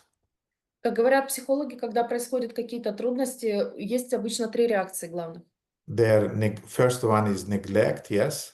Первое – это отрицание, да? Кто из вас помнит? Who remembers those three reactions? First Кто one is помнит эти три neglect. реакции? Первое – отрицание. Freezing, fighting, flying. Freezing. Freezing, yeah. First one is freezing. Then we have neglect, yes? Fighting and flying. Flying, yes. So it's like three reactions. Can you say it again, Chandamala? Итак, у нас три реакции. Freezing, Первое – это замирание. fighting, Второе – это борьба. flying, running away. И третье – это убегание от ситуации. So in the same way, a devotee, when something is happening, И также, дорогие преданные, когда что-то происходит, the karma in our inner karma starts to speak. наш внутренний карми начинает разговаривать. I'll make money, and then I'll donate millions, and they'll see how devotional am I. Я заработаю миллионы, и потом я их пожертвую, и они все увидят, насколько я преданный. Or then the Jnani Naz is speaking. Или Гьяни наш внутренний говорит. I'll show them how humble I am. И я покажу им, насколько я смиренен. I'll not speak with anybody. Я ни с кем не буду разговаривать. I'll not have any psychological dependence on anybody. У меня не будет психологической зависимости ни от кого. I'll become completely zen. Я полностью буду находиться в дзене. And then when the first thing doesn't work, you don't feel satisfaction.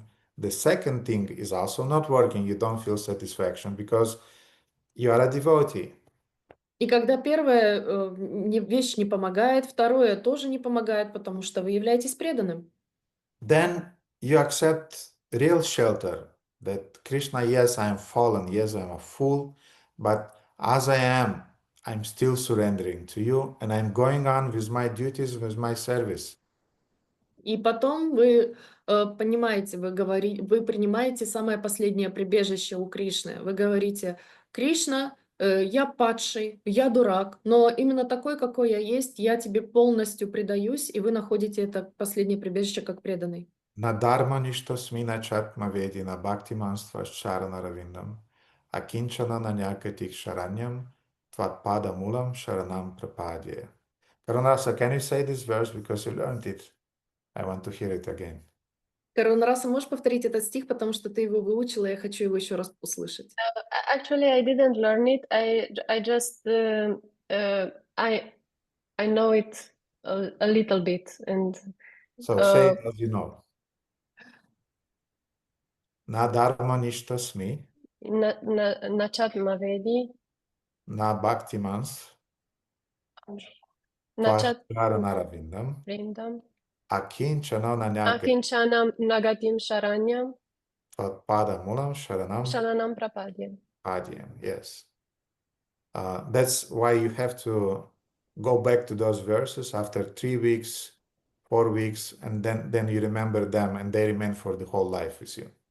Поэтому вы должны возвращаться к стихам, которые вы выучили, через 3-4 недели, повторяя их, для того, чтобы они остались с вами на протяжении всей жизни.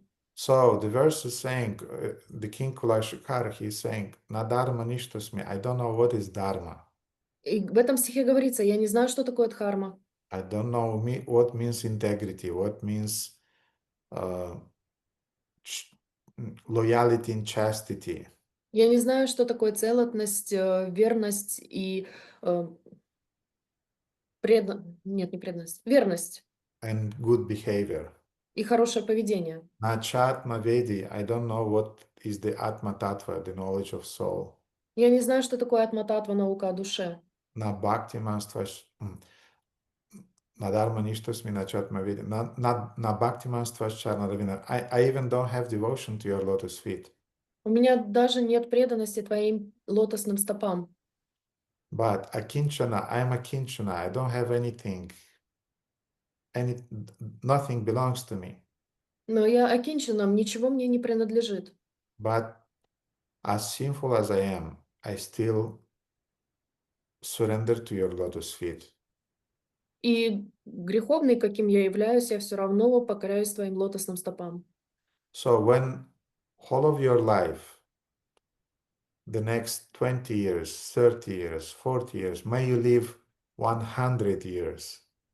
Итак, на протяжении своих следующих 20, 30, 50, пусть вы живете 100 лет еще.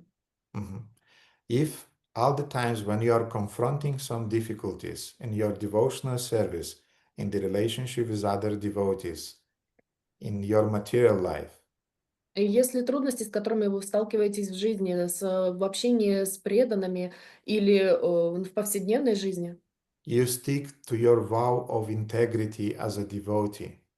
Вы остаетесь приверженным своему обету целостности как преданного. Then there is a very, very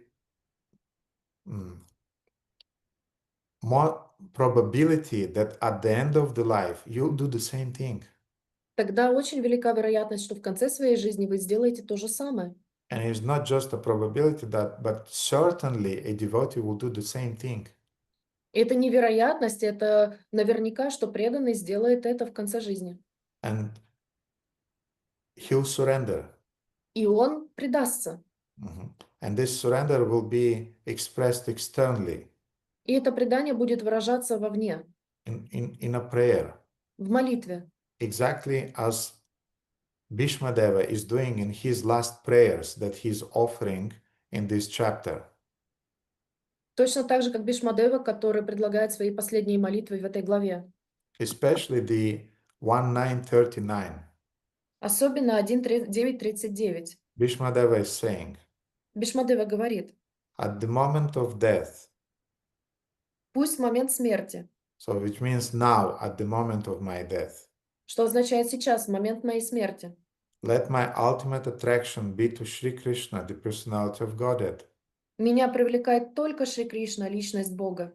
I concentrate my mind upon the chariot driver of Arjuna, Я сосредотачиваю свой ум на колесничем Арджуны, who stood with a whip in his right hand and a bridle rope in his left, who was very careful to give protection to Arjuna's chariot by all means. который стоял с кнутом в правой руке и вожами в левой и тщательно следил за тем, чтобы любой ценой уберечь колесницу Арджуны. Those who saw him on battlefield of Kurukshetra attained their original forms after death. Те, кто видел его на поле битвы Курукшетра, обрели после смерти свою изначальную форму. So interesting that Bhishmadeva was meditating not only on the Lord, but also on his devotees. Интересно, что Бхишмадева медитировал не только на Господа, но и на его преданных. And another thing that I forgot to speak about in the previous classes, Еще одна вещь, которую я забыла упомянуть в прошлой лекции, that those who saw him on the battlefield of Kurukshetra attained their original forms after death. что те, кто видел его на поле битвы Курукшетра, обрели после смерти свою изначальную форму. Actually, those who were karmis, they obtained heavenly planets. Те, кто были карми, они попали на райские планеты. Those who were gyanis, they attained impersonal liberation. Те, кто были гьяни, они обрели безличностное освобождение. And devotees, they attained liberation in Vaikuntha. А преданные, они обрели освобождение на Вайкунтхе. So those who died on the battlefield of Kurukshetra seeing Krishna. Те, кто умер на поле битвы Курукшетру и видели Кришну. But anyway, the Bhishmadeva's surrender is expressed in these wonderful prayers in this chapter. В любом случае, преданность Бхишмадевы, она выражается в этом стихе, который он произнес в этот момент смерти. And the last of those prayers was in the 42. И последний из этих молитв, это был стих 42. Now I can meditate with full concentration upon that one Lord Shri Krishna, now present before me, because now I have transcended the misconceptions of duality in regard to his presence in everyone's heart, even the hearts of the mental speculators. He is in everyone's heart. The sun may be perceived differently, but the sun is one. Сейчас, одну секунду. Теперь я могу с глубокой сосредоточенностью медитировать на Него, единственного Господа Шри Кришну, который стоит передо мной, ибо я уже поднялся над ложными представлениями о двойственности, осознав, что Он пребывает в сердце каждого, даже в сердцах спекулятивных мыслителей. Он в сердце каждого. Можно по-разному видеть солнце, но оно одно. So I think devotees heard this Dharma Rakshita Rakshitaha. The Dharma is protecting the one who is protecting the Dharma. Наверное, вы слышали, что Дharma защищает того, кто защищает Дхарму. So in the same way, the devotee will be protected by his integrity that protected Dharma during his whole life. И точно так же преданный будет защищен своей целостностью, целостность, которая защищала его Дхарму на протяжении всей его жизни. His integrity protected his devotion. И его целостность защищала его преданность. And his devotion will come out naturally at the most critical time, the time of death, when the devotee will leave his body. И его преданность проявится в самый критичный момент его жизни, то есть когда будет момент смерти. And that's exactly what Bhishmadeva is teaching us by his life of integrity, spiritual integrity, first of all. И это именно то, чему учат нас Бхишмадева своей жизнью, в первую очередь преданной жизнью, которая была полна целостности. Okay, dear devotees, thank you so much for listening attentively. Maybe you have some questions, and if you have some questions about the topic that we discussed today, let's start with them first. Итак, дорогие преданные, если у вас есть вопросы по этой теме, лучше всего, чтобы это были вопросы по теме, которую мы обсудили сегодня, потом мы можем обсудить с вами и другие темы. So, Krishna Kanta, you were first, please. Кришнаканта была первой. I don't know how to formulate question, but I'm going through some difficult period in my life, and I have noticed that the more I surrender, the more I practice, and the more I want to be what I want to be in my spiritual life, the more obstacles are coming, the more tests are coming, and when I try to solve them as as devotee as I am, it becomes more difficult. And I was explained by senior devotees of karmic things and everything, but it's difficult for me to understand what should I do. I mean, I understand theoretically what means surrender and to find the shelter, and that's what I do. But practically, I just don't understand what can I do more, because I do everything twice, thrice, 5 times more than I was doing, only because of that. But I don't understand what else can I do to make it less effective. Я не знаю, как сформулировать вопрос. Я сейчас нахожусь в трудном периоде своей жизни. И я заметила, что чем больше я пытаюсь решить какие-то трудности именно теми способами, которые решают их преданные, тем больше эти проблемы разворачиваются, и тем больше их возникает. И я не понимаю, как я могу практически еще больше сделать этот момент предания Богу как истинному прибежищу, потому что я и так уже в 2, в 3, в 5 раз увеличила какие-то практики. И могу ли я сделать еще что-то, чтобы как-то уменьшить эту карму? Well, Krishna obviously loves you if he's so intensely purifying you. Очевидно, что Кришна тебя очень сильно любит, он тебя интенсивно очищает.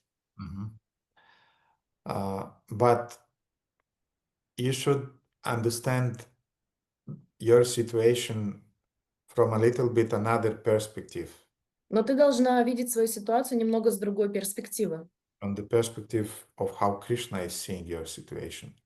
С точки зрения, как видит Кришна твою ситуацию. I'll give an example. Я дам тебе пример. I'll not say the name, but there is a very, very nice devotee in the Indian ISKCON in India. Я не буду говорить имя, но есть очень замечательный преданный в ISKCON Индия. And he's a senior devotee, he's very learned, he made a lot of devotees and continues to make a lot of devotees. Он старший преданный, очень замечательный преданный, он множество преданных создал, привел, он продолжает это делать. He is the brahmachari for whole of his life, and he is the role model of other brahmacharis around India and around Western communities also. Он является брахмачари на протяжении всей своей жизни, он является примером для подражания для всех брахмачари как в Индии, так и в западном мире. So one day they had a yatra in Vrindavan with some group of other devotees. И однажды там была ятра с другими преданными во Вриндаване. During the yatra, he was speaking with somebody. He was speaking maybe with one devotee or with a group of devotees.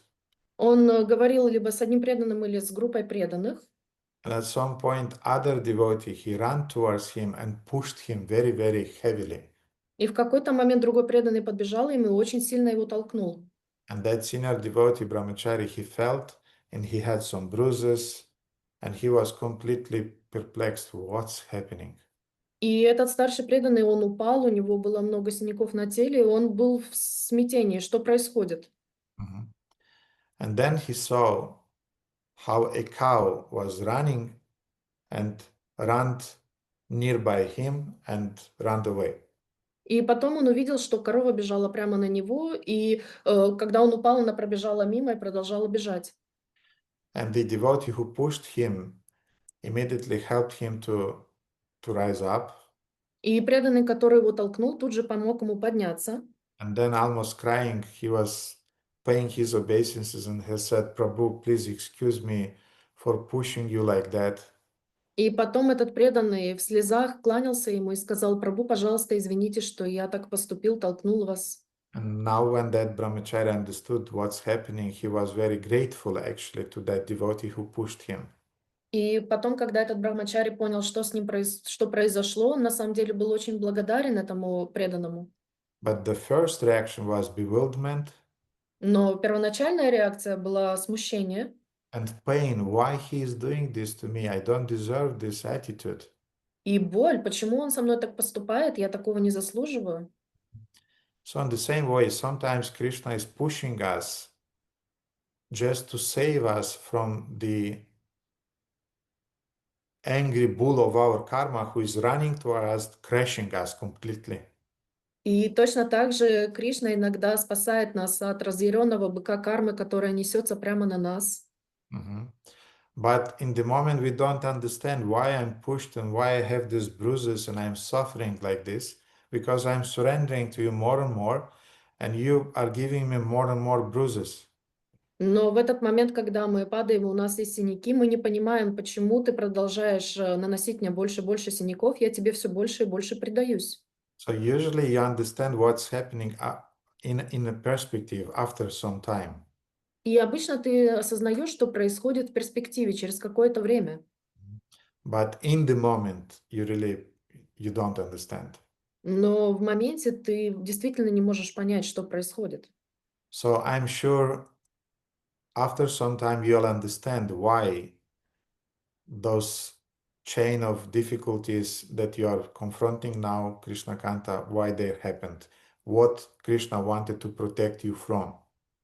И я уверен, что в будущем, Кришнаканта, ты поймешь, почему произошли те все вещи, которые происходят с тобой сейчас, в этом моменте.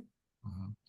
Meanwhile, it doesn't mean that you don't have to do all the needful things to do in order to solve the situation, not only from the spiritual point of view, but also from the material point of view.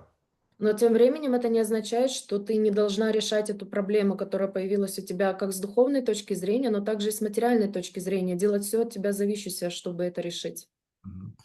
Therefore, if, for example, from the material point of view, we have some health issues nowadays, Например, если с материальной точки зрения у нас появляются какие-то проблемы со здоровьем, we have to fix them. мы должны их исправить. We have to follow the prescriptions of the of the doctors, and we have to apply the diet and change the lifestyle and do the exercise and so on. Мы должны принимать препараты, мы должны соблюдать диету, мы должны делать упражнения и все необходимое. Or if something is happening at our work, И если что-то происходит на нашей работе, also means that we have to invest our energy in order to fix things. это означает, что мы должны инвестировать нашу энергию для того, чтобы исправить эти вещи. But sometimes things yet, in spite of our endeavors to fix them, they're not fixing themselves. Но иногда, несмотря на все наши усилия, вещи сами по себе не исправляются. Then we depend on Krishna because I did everything I could do in this situation. And then Krishna, now the situation is in your hands. I continue to serve you. И тогда мы по-настоящему предаемся Кришне. Кришна, я сделал все от меня зависящее, и теперь эта проблема находится в твоих руках, а я буду продолжать преданно служить тебе. I remember how one senior devotee encouraged me once. Я помню, как однажды старший преданный меня поддержал. I was organizing a preaching center. Actually, it was in Western Romania. It was 15 years back. It was the center in Oradea. Когда я организовывал проповеднический центр в Западной Румынии, это было 15 лет назад в городе Орадea. And things were difficult.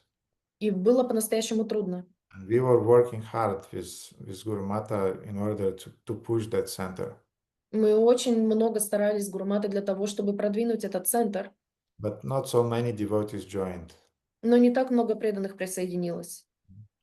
And once I was confessing to a devotee that we are working so hard, but the result is not there. И я признался однажды преданному, мы так усердно работаем, но все равно ничего не получается. And that devotee told me, И тогда преданный сказал мне, look it from another perspective. посмотри на это с другой перспективы. What is better for you? Что для тебя лучше? To work hard, maintaining this mood of dependence and surrender to Krishna the whole of your life, Работать усердно и культивировать себе этому настроение зависимости от Кришны и предания Ему на всех уровнях. and you will do that the whole of your life, И ты будешь делать это на протяжении всей своей жизни. or you'll receive some results. Или ты получишь какие-то результаты. Very easily you'll got relaxed that I achieved my goal, the results are there, and now I'm successful. Ты получаешь быстрые результаты, расслабляешься. Все, я всего этого достиг, все хорошо, и я могу остановиться. So he told me that your endeavor in itself to surrender is already success. Твое желание предаться как можно больше уже является успехом. Other things are additional. А все остальное — это прилагаемое. So therefore, when a devotee is doing everything that is in his or her power to surrender, to remain surrendered, and to remain chaste to his internal integrity, this is success in itself already.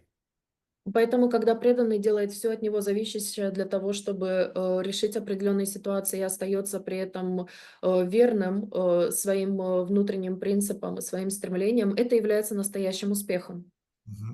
External results can be good or can be bad from our perspective.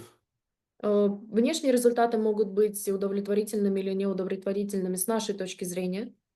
But from the perspective of Krishna, our success is already in the fact that we remain surrendered. А с точки зрения Кришны, наш успех состоит в том, что мы продолжаем оставаться преданными. Anything else on that, Krishna Kanta? No? Okay, thank you. Valentina?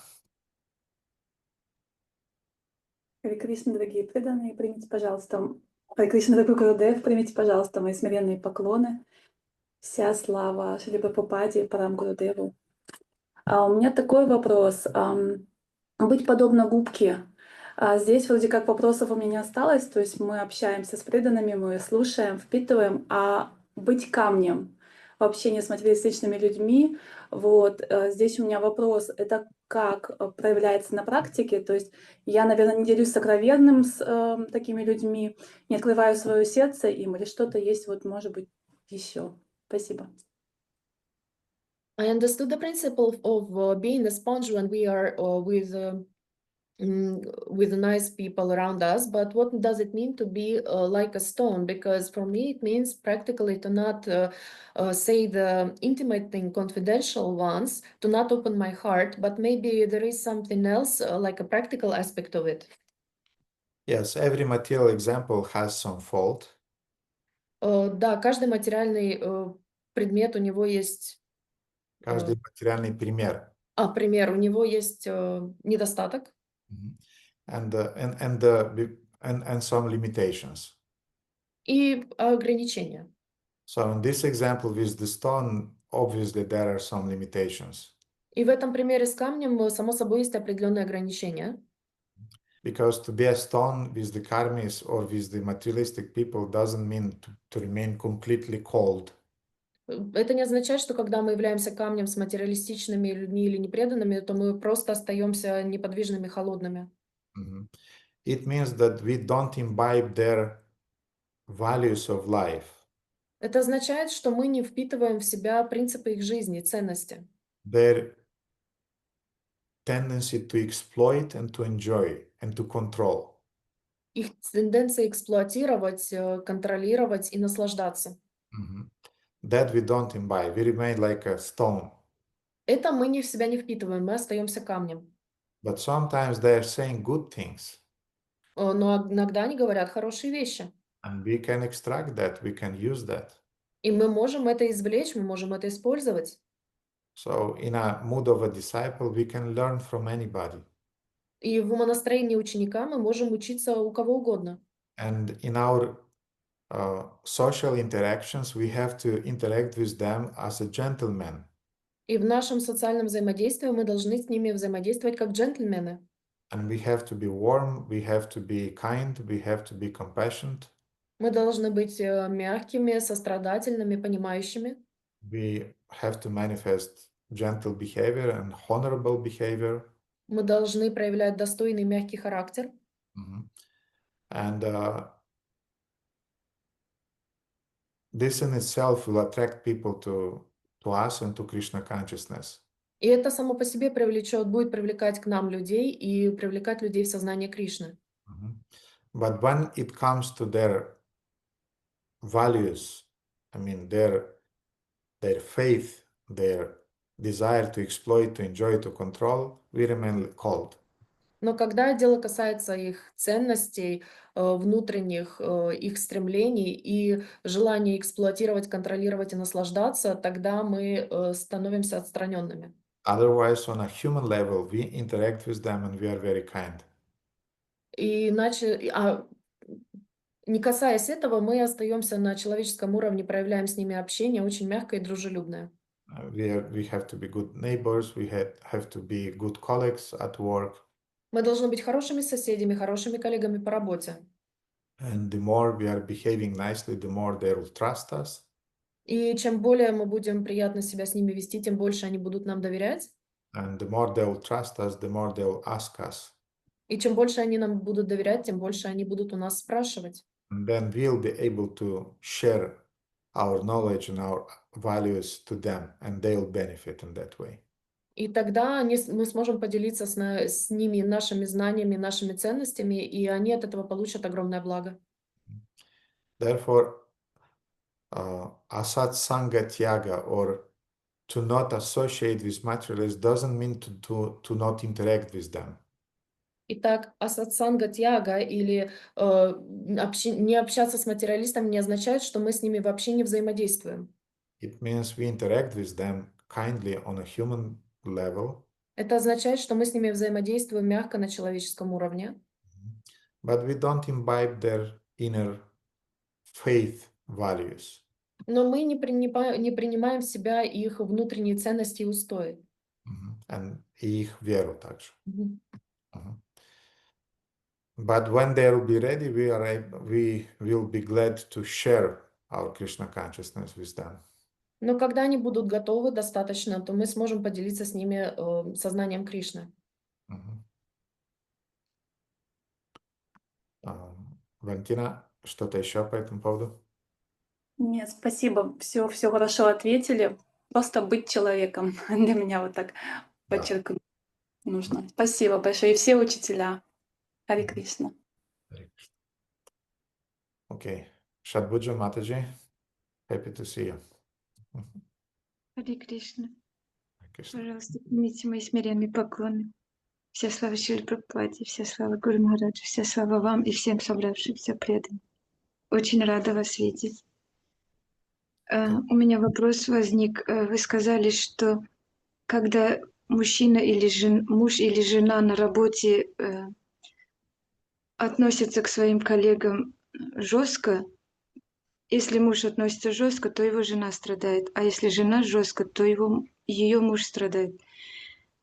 Я хочу вот этот вопрос открыть немножечко. Если это на тонком уровне как-то работает, если муж работает в другом городе и нет никаких контактов, как это жена может страдать? Или жена бывает порой милая дома и такая жесткая на работе, и все равно будет страдать муж и дети? Как бы почему он или она сами не несут свою ответственность за свою жесткость? Спасибо. The question is about husband and wife. Gurudev mentioned that when they are harsh on their colleagues or neighbors, they suffer reciprocally for their harshness. And how does it work? Because, for example, wife can be very harsh at work, and at home she can be nice and gentle, but also kids somehow they suffer from harshness of their parents. So if your husband, for example, works in another city, has no contacts, how does it affect? Or maybe it's on a subtle plan, and how does it work? So the first meaning that I included into that was Первое, что я внес в эту фразу, было следующим.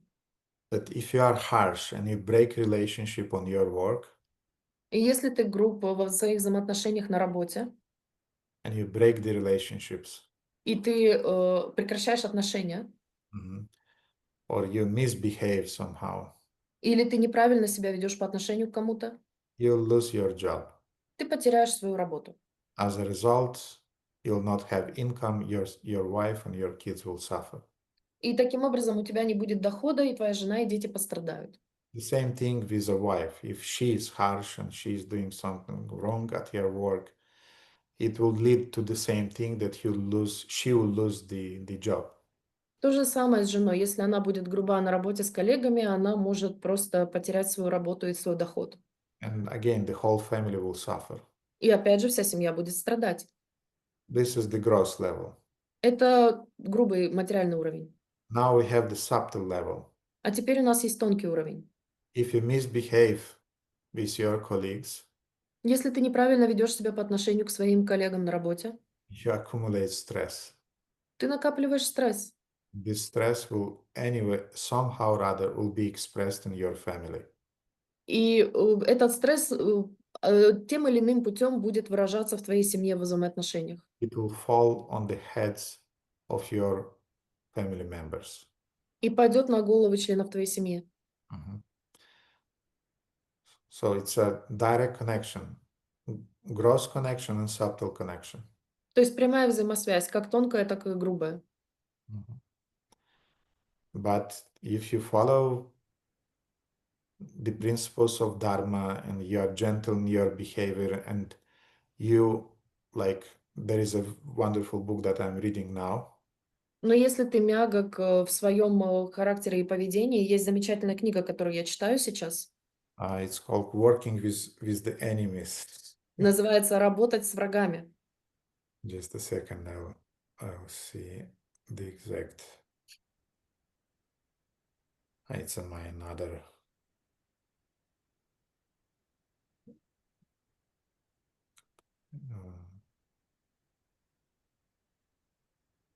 Just a second.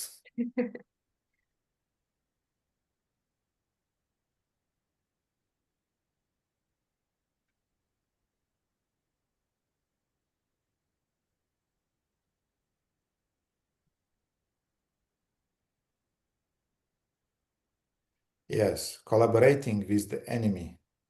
Да, сотрудничество с врагами. How to work with people you don't agree with or like or even trust.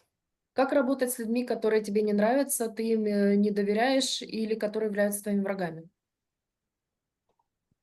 I'm reading these books beside Srimad Bhagavatam, so that you know. Я помимо Шримад Бхагаватам также читаю эту книгу, чтобы вы не подумали. Because sometimes in our society you really have to co-work with some really strange people. Потому что иногда в нашем обществе мы должны взаимодействовать с странными, по-настоящему странными людьми. And this idea that I'm retreating and I don't want to work because I don't like them, it doesn't work. И вот эта идея о том, что я просто отрекусь и уйду в себя и не буду с ними взаимодействовать, здесь это так не работает. Therefore, you'll have to cooperate with different types of people. Поэтому вам придется взаимодействовать и работать с различными видами людей. And you'll have to manifest psychological maturity and psychological resilience. И вам нужно будет проявлять психологическую зрелость и психологическую устойчивость. And in order to maintain your jobs and to be serious in your jobs, you have to have these qualities. И для того, чтобы оставаться на своей работе и быть на ней, вам нужно поддерживать в себе эти два качества. You have to have integrity also. Также у вас должна быть целостность. You have to be mature from the psychological point of view. You have to have resilience. С психологической точки зрения вы должны быть зрелыми и морально устойчивыми. And this forbearance will bring, in the end, will bring prosperity. И в конце концов это приведет вас к процветанию. It will bring prosperity to you and to your family. Это будет процветание как ваше, так и вашей семьи. So that's what I meant, Shadbhuja Mataji. If Вот you именно have это я имел в anything виду. else, yes, if you have anything else on that, then please ask. Если что-то еще есть по этому вопросу, добавляйте, я отвечу. Нет, спасибо большое, я поняла. И один мой вопрос уже Валентина задала. Okay. Спасибо огромное. Hare Krishna. Okay, Андрей. Харе Кришна, дорогой Гурудев, дорогие преданные, примите, пожалуйста, мои поклоны. Дорогой Гурудев, если посчитаете возможным ответить в рамках сегодняшней лекции, вот в комментарии к 43-му тексту Шрила Прабхупада упоминает, что Бхишмадева был одним из 8 васу. Вот, если возможно, вот немножко поподробнее, ну, почему об этом Шрила Прабхупада упоминает, и вообще, кто такие васу. Спасибо. If it's possible in the frames of our today's discussion, on the 1443 verse 33 in his book, Srila Prabhupada mentions that Bhishmadeva was one of the 8 Vasu. If you can elaborate on this matter, why he mentions this and who is Vasu? Vasus were a kind of demigods in the higher planetary systems. There were 8 of them. Васу — это своего рода полубоги на райских планетах, высших райских планетах, и их 8. I don't remember the details and the names. Я не помню детали, имена, but I remember the essence. но я помню суть. And somehow these 8 Vasus, they wanted to steal a cow from a sage. И эти 8 Васу хотели украсть корову у святого человека. That cow was a Kamadenu. It was a special cow, heavenly cow, which was providing anything you wish. Эта корова была Камаден, это особая корова, которая исполняла любое твое желание. And maybe the name of that sage was Vasishta Muni, but I'm not sure now. И, возможно, его имя этого святого было Васишта Муни, но я сейчас не уверен в этом. So somehow those 8 Vasus, they were either brothers, but somehow they were together. They wanted to steal that cow. И эти 8 Васу, у них были какие-то связи, то ли они были братьями, но, в общем, они хотели украсть эту корову у святого. And Vasishta Muni cursed them. When he found out, he cursed them, that you'll have to take birth in the material world on the Earth planet. You'll have to fall down from the heavenly planet to the, you'll go to the earthly planet, which means it's like living in Dubai, and then you're sent to live in some some wild part of Romania here somewhere. Итак, Васишта Муни, когда он узнал о их замысле, он проклял их и сказал, что вы должны будете принять рождение в земном плане, на земных планетах, и для них это было подобно тому, как если бы вы жили в Дубае, а потом вас отправили в ссылку здесь, в дикие места Румынии. And when the Vasishta Muni offered this curse, then these 8 Vasus, they started to pray to him that, dear sage, we did a mistake, we are really sorry. Can you please counteract this curse? И когда он произнес это проклятие, то эти 8 Васу, они взмолились и сказали: великий святой, извини нас, можем ли мы как-то смягчить это наказание? And he said, 7 of you, you'll be born for a few seconds and then you'll go back. 7 из вас будут рождены просто на несколько секунд, и потом вы вернетесь обратно. But 1 of you will remain alive. Но один из вас останется жив. And will live the whole of his life. И проживет всю свою жизнь.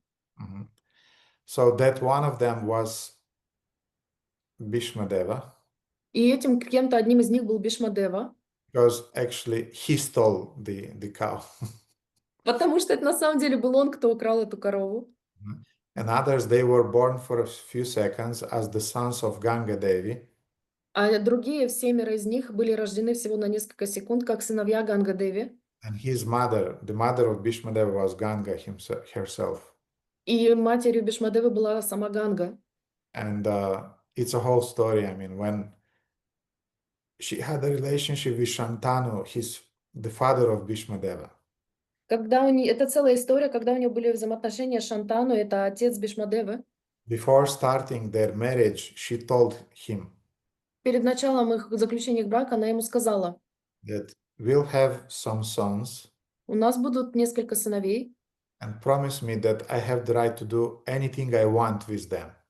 пообещай мне, что я смогу сделать с ними все, что угодно. And Shantanu said, yes, of course, no problem. И Шантану сказал: да, конечно, никаких проблем. So when the first son was born, И когда первый сын родился, Ganga drowned him in the Ganga water. Ганга утопила его в своих реках. And Shantanu was a kind of, okay, I promise to you that you'll do whatever you want. И Шантану такой был: ну ладно, я пообещал тебе, что ты можешь с ними делать все, что угодно. But he knew that she is a divine goddess, therefore. Но он знал, что она является богиней, поэтому он понимал. Then the second, the third, the fourth, and so on, she was drowning all of them. И потом второй, третий, четвертый, она всех их топила. And finally, when the eighth one was born, Shantanu already exploded. И когда 8-й родился, Шантану уже взорвался. Please don't drown at least this one. Пожалуйста, не топи хотя бы этого. And Ganga Devi said that one will remain alive. И Ганга Деви сказала: этот останется жить. And I'll teach him and I'll give him education. And then he went to the higher planetary system. He got education. Then he went back to the Earth. И я его обучу, я дам ему наставления, поэтому он отправился на высшие планеты, получил там образование, а потом спустился обратно на Землю. But then Ganga Devi disappeared from this world, and Shantanu remained broken-hearted.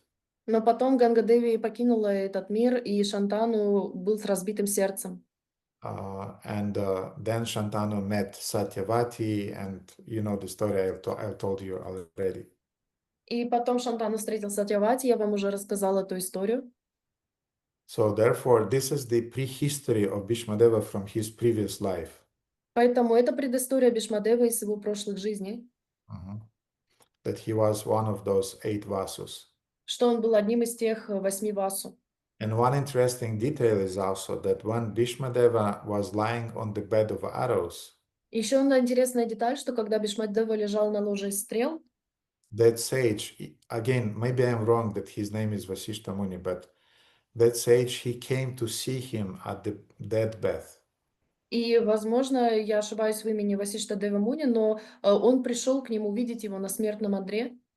And also during the life of Bhishmadeva, he was teaching, that sage was teaching him dharmic principles. He became his guru actually. И когда Бхишмадева был жив, Васишта Муни, он обучал его дharме и дharмическим принципам, то есть он был на протяжении с ним всей жизни. At the end of his life, of Bhishmadeva's life, he came to listen what my disciple realized and what is now he teaching. And I want to support him in that way.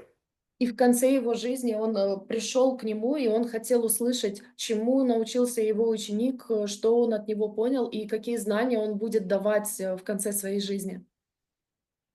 So this is what I remember now. Это то, что я сейчас вспомнил. Спасибо большое, дорогой Гурудев. Харе Кришна. Харе Кришна. Сергей? Харе Кришна, дорогой Гурудев, дорогие преданные, примите поклоны, пожалуйста, Саса Ваша Прабхупаде. Я хотел вот уточнить такой момент, что мы разбирали, что когда кармик, гьяни и преданные страдают и наслаждаются. И вот преданный, когда страдает, он берет больше, предается, больше служит. Я так понимаю, что на сегодняшний день я, так как я пытаюсь молиться, пытаюсь больше предаваться, больше служить, то есть я страдаю на сегодняшний день. Вот. А что же я, когда стану по вашей милости преданным, как же я начну наслаждаться чем? Потому что у меня такое ощущение, что я этим и наслаждаюсь тоже сейчас. Как вот, чем же все-таки мы будем наслаждаться, какая высшая степень? Кришна, спасибо большое. In the frame of the discussion about karmic jnani and devotees, that they suffer differently and they enjoy differently, and devotees, when they suffer, they get more devotional and they serve more and they pray more. And I find myself at this period of life, since I'm suffering, that I am in this category. But the question is, when I will become initiated, devoted, with what I will enjoy, because practically I am already enjoying with the things that I'm doing for my actual suffering. So this is my question. When we just start our devotional service, start means first 10, 15, 20 years. Когда мы только начинаем наше преданное служение, а начало преданного служения означает первые 5, 10, 15, 20 лет, we perceive devotional service as a means to achieve perfection. мы воспринимаем преданное служение в качестве инструмента, с которым мы достигаем конечной цели. As a means to solve our psychological, material, and spiritual problems. К совершенству и также инструмент для решения наших материальных, психологических, эмоциональных проблем. As a means to achieve happiness. Средство достижения счастья. But when we advance in devotional service, Но когда мы растем в нашем преданном служении, then devotional service is not the means anymore, it's the final goal. то тогда преданное служение становится не инструментом, а конечной целью. And the service in itself is giving us pleasure, satisfaction, happiness, and shelter. И служение само по себе дает нам удовлетворение, счастье и прибежище. Therefore, when Prabhupada was asked, what you'll do when you'll achieve the spiritual world by chanting Hare Krishna? Поэтому, когда Прабхупаду спросили, что ты будешь делать, когда ты что вы будете делать, когда достигнете духовного мира, воспевая Харе Кришна? Prabhupada said, you'll chant more Hare Krishna. Прабхупада сказал, что он будет воспевать еще больше Харе Кришна. In the same way, what we'll do when we'll achieve perfection or the spiritual world by our devotional service. Точно так же, что мы будем делать, когда мы достигнем духовного мира благодаря нашему преданному служению?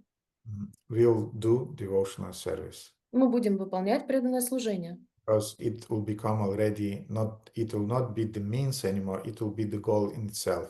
Потому что это больше не будет являться инструментом, это будет являться самой целью. So therefore now you, how to say, on this stage, you perceive it as the means, but on a later stage it will become your very goal, the essence of your life. Поэтому сейчас ты воспринимаешь это как средство, но потом это будет для тебя являться целью, конечной целью, как в твоей жизни. And that will be the basis of your life, the source of your consolation, the source of your happiness. Это будет основой твоей жизни, источником твоего утешения, твоего вдохновения. Everything will be there in that Все circle. будет там.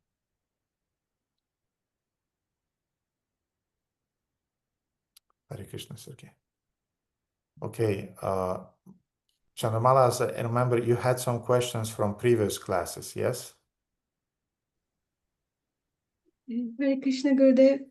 Actually, I didn't have questions from previous. I had just one. Okay. But I can ask one question and one technical question, 1.5. Okay, then I will reply to your questions and then Baladev. Yes, please.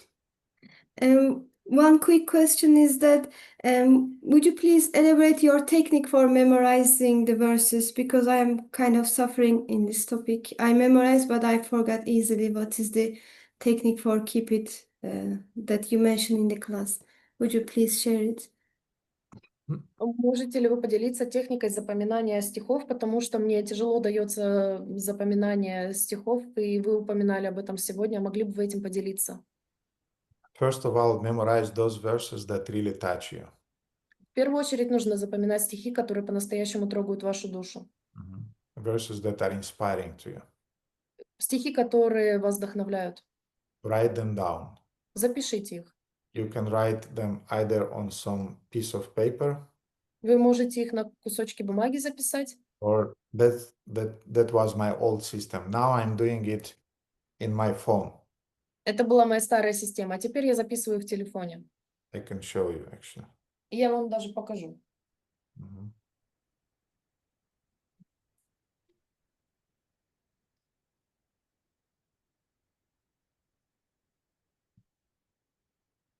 So these are the shlokas that I have in my this is called notes. Yes, this is called notes. Это у меня в заметках, так это называется, заметки. У меня здесь есть шлоки. Mhm. And these are the shlokas that I'm learning. I mean, they're in the process of learning. И это шлоки, которые я сейчас учу, они в процессе запоминания. And you can see, I'll just immediately show you. There are verses, 90% of them I learned. И эти стихи, 90% из них я выучил. And so this is already verses that I learned. Это уже стихи, которые я выучил. And then I have here, you see, in the process. А здесь, вы видите, в процессе находятся. To be learned. Нужно выучить. So I found just recently a few verses that are really inspiring. Я нашел несколько стихов в последнее время, которые по-настоящему меня вдохновляют. And to be learned, I wrote that. I want them to learn. And as soon as I finish the previous verses that I'm learning, I'll come to learn those others. И я записал, что их надо выучить. Как только я завершу обучение, запоминание предыдущих стихов, я начну изучать эти стихи наизусть. And in the phone, it's very convenient because you can go back and you can, how to say, you can remind yourself or remember the previous verses that you learned. И в телефоне это очень удобно, потому что ты всегда можешь вернуться к предыдущим стихам, которые ты уже выучил, для того, чтобы еще раз о них напомнить себе. And that's exactly what I told Karunarasa, that that's how our memory is, in general, is working, that we learn something. И это то, что я сказал Карунарасе, что именно так работает наша память, когда мы что-то учим. Our memory is learning it. Наша память запоминает это. And it's putting this file with the memorized shloka into the what is called kind of like temporary memory. Short memory. Short И тогда мы этот файл, наша память в короткую память относит, в блок отдельной короткой памяти. If you don't come back to that verse after 2 weeks, after 1 month, and then after 2 months, our memory will just delete that file. И если вы не вернетесь к этому стиху через 2, 3, 4 недели, то он просто будет, этот файл, удален из короткой памяти. But if you come back to that verse and you relearn it again, you repeat it again, then our memory will put that verse into long-term memory. Но если вы будете снова и снова возвращаться к этому стиху, который вы выучили, то он отправляется в документацию длинной памяти, и тогда этот стих останется с вами на протяжении всей жизни. But even after 1 year or 2 years, you have to call back again to those verses, otherwise our memory will still delete them. Но и даже через 1-2 года нужно возвращаться к стихам, которые мы уже выучили, иначе наша память их удалит. So these are the few tips regarding the memorization. But one thing... Ну вот несколько хитростей для того, чтобы выучить стихи, но одна вещь is that use those verses when you are preaching, and then they will remain alive. Вы должны использовать эти стихи, когда вы проповедуете, и тогда они останутся живыми. And remember those verses when you feel that they are appropriate into your life. И используйте эти стихи, когда вы чувствуете, что они подходят к вашей ситуации в жизни на данный момент. Then they'll remain in your memory. И тогда они останутся в вашей памяти. And you had another question? У вас еще один был вопрос? Thank you so much, Gurudev. I will try to do that. My other question is that would you please elaborate about the main quality amongst these 26 qualities, that my devotee is accepting me as only shelter. This, especially, can you elaborate this only part? Because sometimes we thought we take shelter on Krishna, but maybe we are not. We are trying to go to other sources, but we thought we are taking shelter on Krishna. Would you please elaborate this only part especially? Whatever you think is appropriate to elaborate also about this. Thank you so much.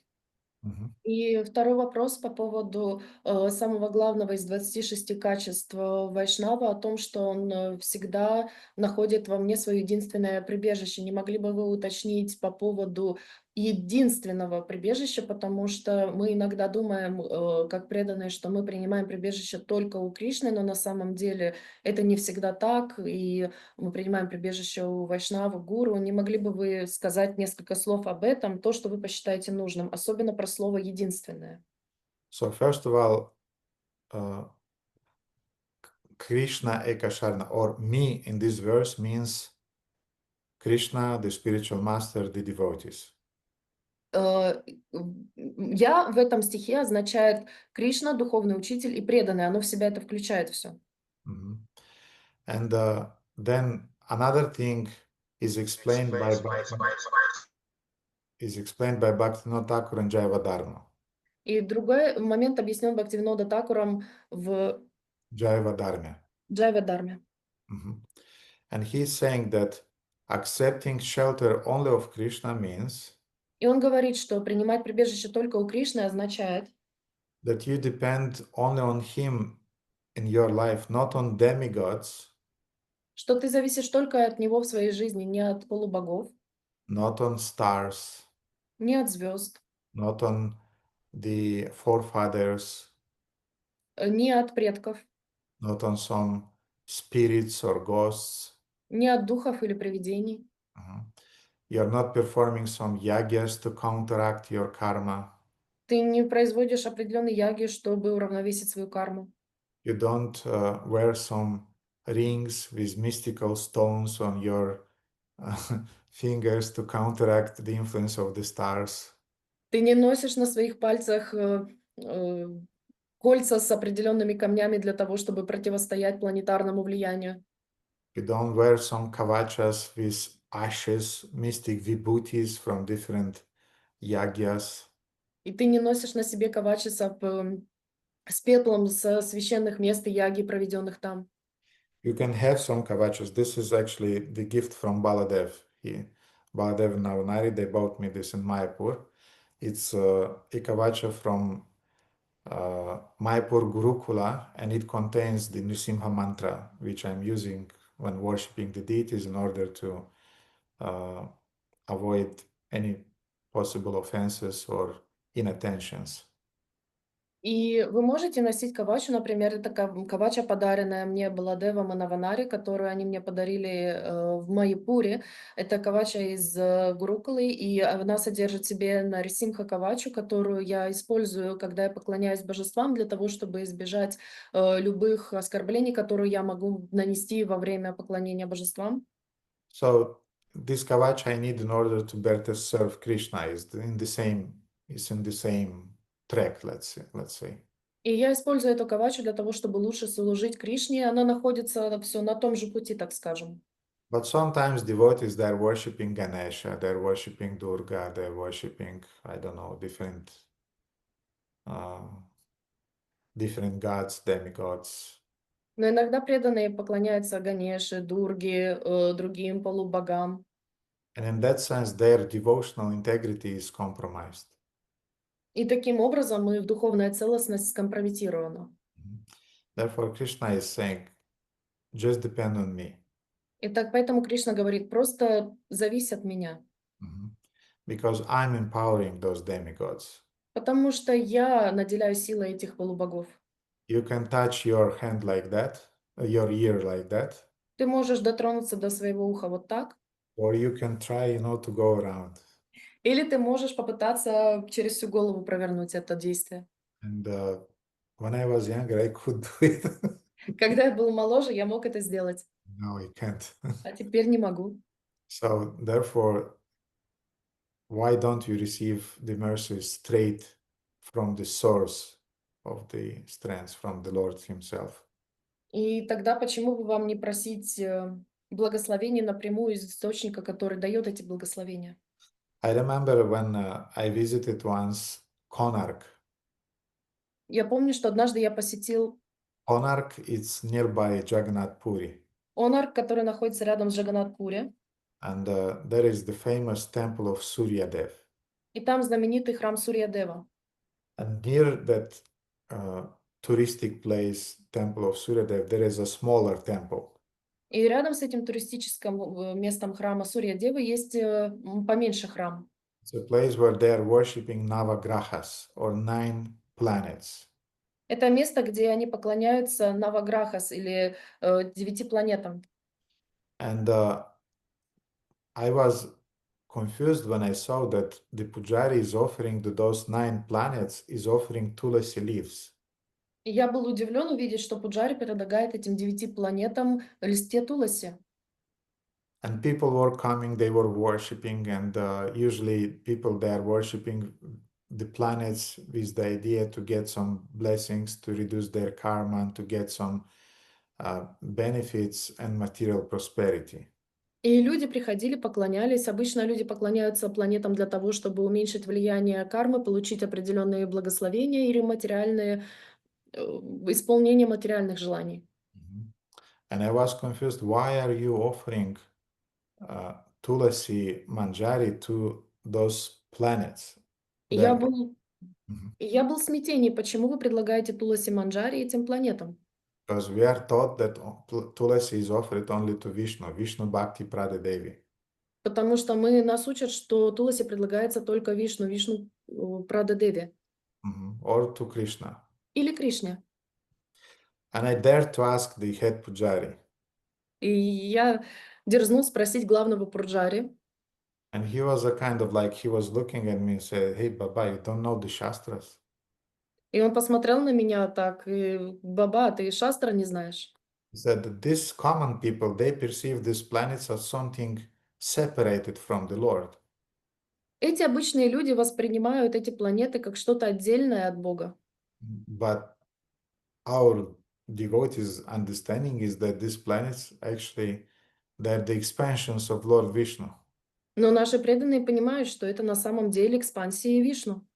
Therefore, we are offering Tulasi because we are worshipping Lord Vishnu through them. И поэтому мы предлагаем Туласи, потому что мы поклоняемся Господу Вишну через них. Not that I was 100% satisfied. Не то чтобы меня на 100% удовлетворил этот ответ. But still 80%, 90% I appreciated that he's meditating, that he's offering those Tulasi flowers to the Supreme Lord, to Vishnu. Но я был удовлетворен узнать, что он предлагает эти листья Туласи, потому что он видит через эти планеты Вишну. But unfortunately, common people, they perceive the planets, they perceive other forces as something independent of the Lord, and therefore Krishna is saying, don't do that. Sarva dharma paritajamam ekam sharanam vraja. He's expressing the same principles at the end of the Bhagavad Gita. Leave all those dharmas, leave all those demigods, leave all those duties. Mamekam sharanam. Just to me, surrender, and I'll take care about anything else. Но, к сожалению, обычные люди, они воспринимают эти планеты как нечто отдельное от Господа Вишну, хотя и поэтому Вишну упоминает в конце Бхагавад-гиты этот момент, что ты должен оставить дхарму полубогов, любые свои обязанности, и ты должен поклоняться только мне. So this what is meant sharanam to me. Вот это означает для меня шаранам. No, I mean, this is what Krishna means when he's saying that you surrender to me, only to me. Вот что Кришна говорит, когда он говорит, что нужно поклоняться только мне. Hare Krishna Gurudev, thank you so much. Your answer make me realize that we can see everything in relationship to Krishna. So this may help to change our perspective to our dealings in our lives. Thank you so much. Yes, we should perceive everything in relationship to Krishna, but we have to worship Krishna according to his will. We should do it in a straightforward way, not through demigods.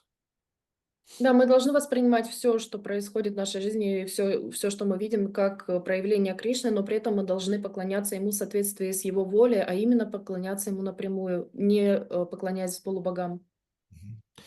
It's not that Krishna is a kind of like, how to say, he has this authoritarian, maniacal attitude that he's very jealous, you know. Не то чтобы у Кришны есть маниакальная авторитарная позиция, что он ревнив.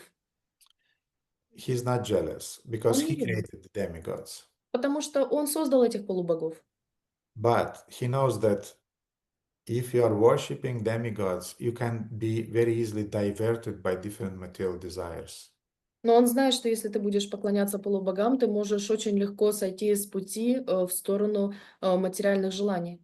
And you can be diverted by the modes of material nature because the gods, they are influenced to some degree by the modes of material nature. И ты будешь подвержен влиянию трем гунов материальной природы, потому что боги, они подвержены влиянию гунам материальной природы. Which means that you'll remain more time in the material world and you'll suffer more in the material world. Что означает, что ты больше времени проведешь в материальном мире и будешь больше страдать в материальном мире. But Krishna is saying, I don't want you to suffer, I don't want you to be diverted by anything. Let's solve this problem once and for the eternity. Но Кришна говорит, я не хочу, чтобы ты был в материальном мире и страдал в этом материальном мире, поэтому давай с тобой раз и навсегда решим этот вопрос. Okay, Baladeva. Thank you so much, Gurudev, for this extremely useful lesson. I wanted to ask about what kings do in Dwaraka and Mathura in spiritual world. I was reading with Shamasundara Prabhu, and he asked a very nice question, like, well, what do Arjuna and Krishna do in the spiritual world? And I was thinking, I'm hoping Arjuna is not also exiled in the spiritual world for 14 years. And because they are kshatriyas, there has to be some fighting going on, because a king is at its most kingliness when he is in front of his army. That's when he's really a king. And we also know from the Shastras, like King Ugrasena had millions of bodyguards to protect him. So they must do this service at one point. So is there in Dwaraka, in Mathura, is there Virya Lila and different kings manifest the wars in order to serve Krishna in this way, or is Virya Lila just in the material world? And the succinct question is, like, what do the kings do in the spiritual world in Dwaraka and Mathura and the other stuff? Надеюсь, я правильно поняла вопрос.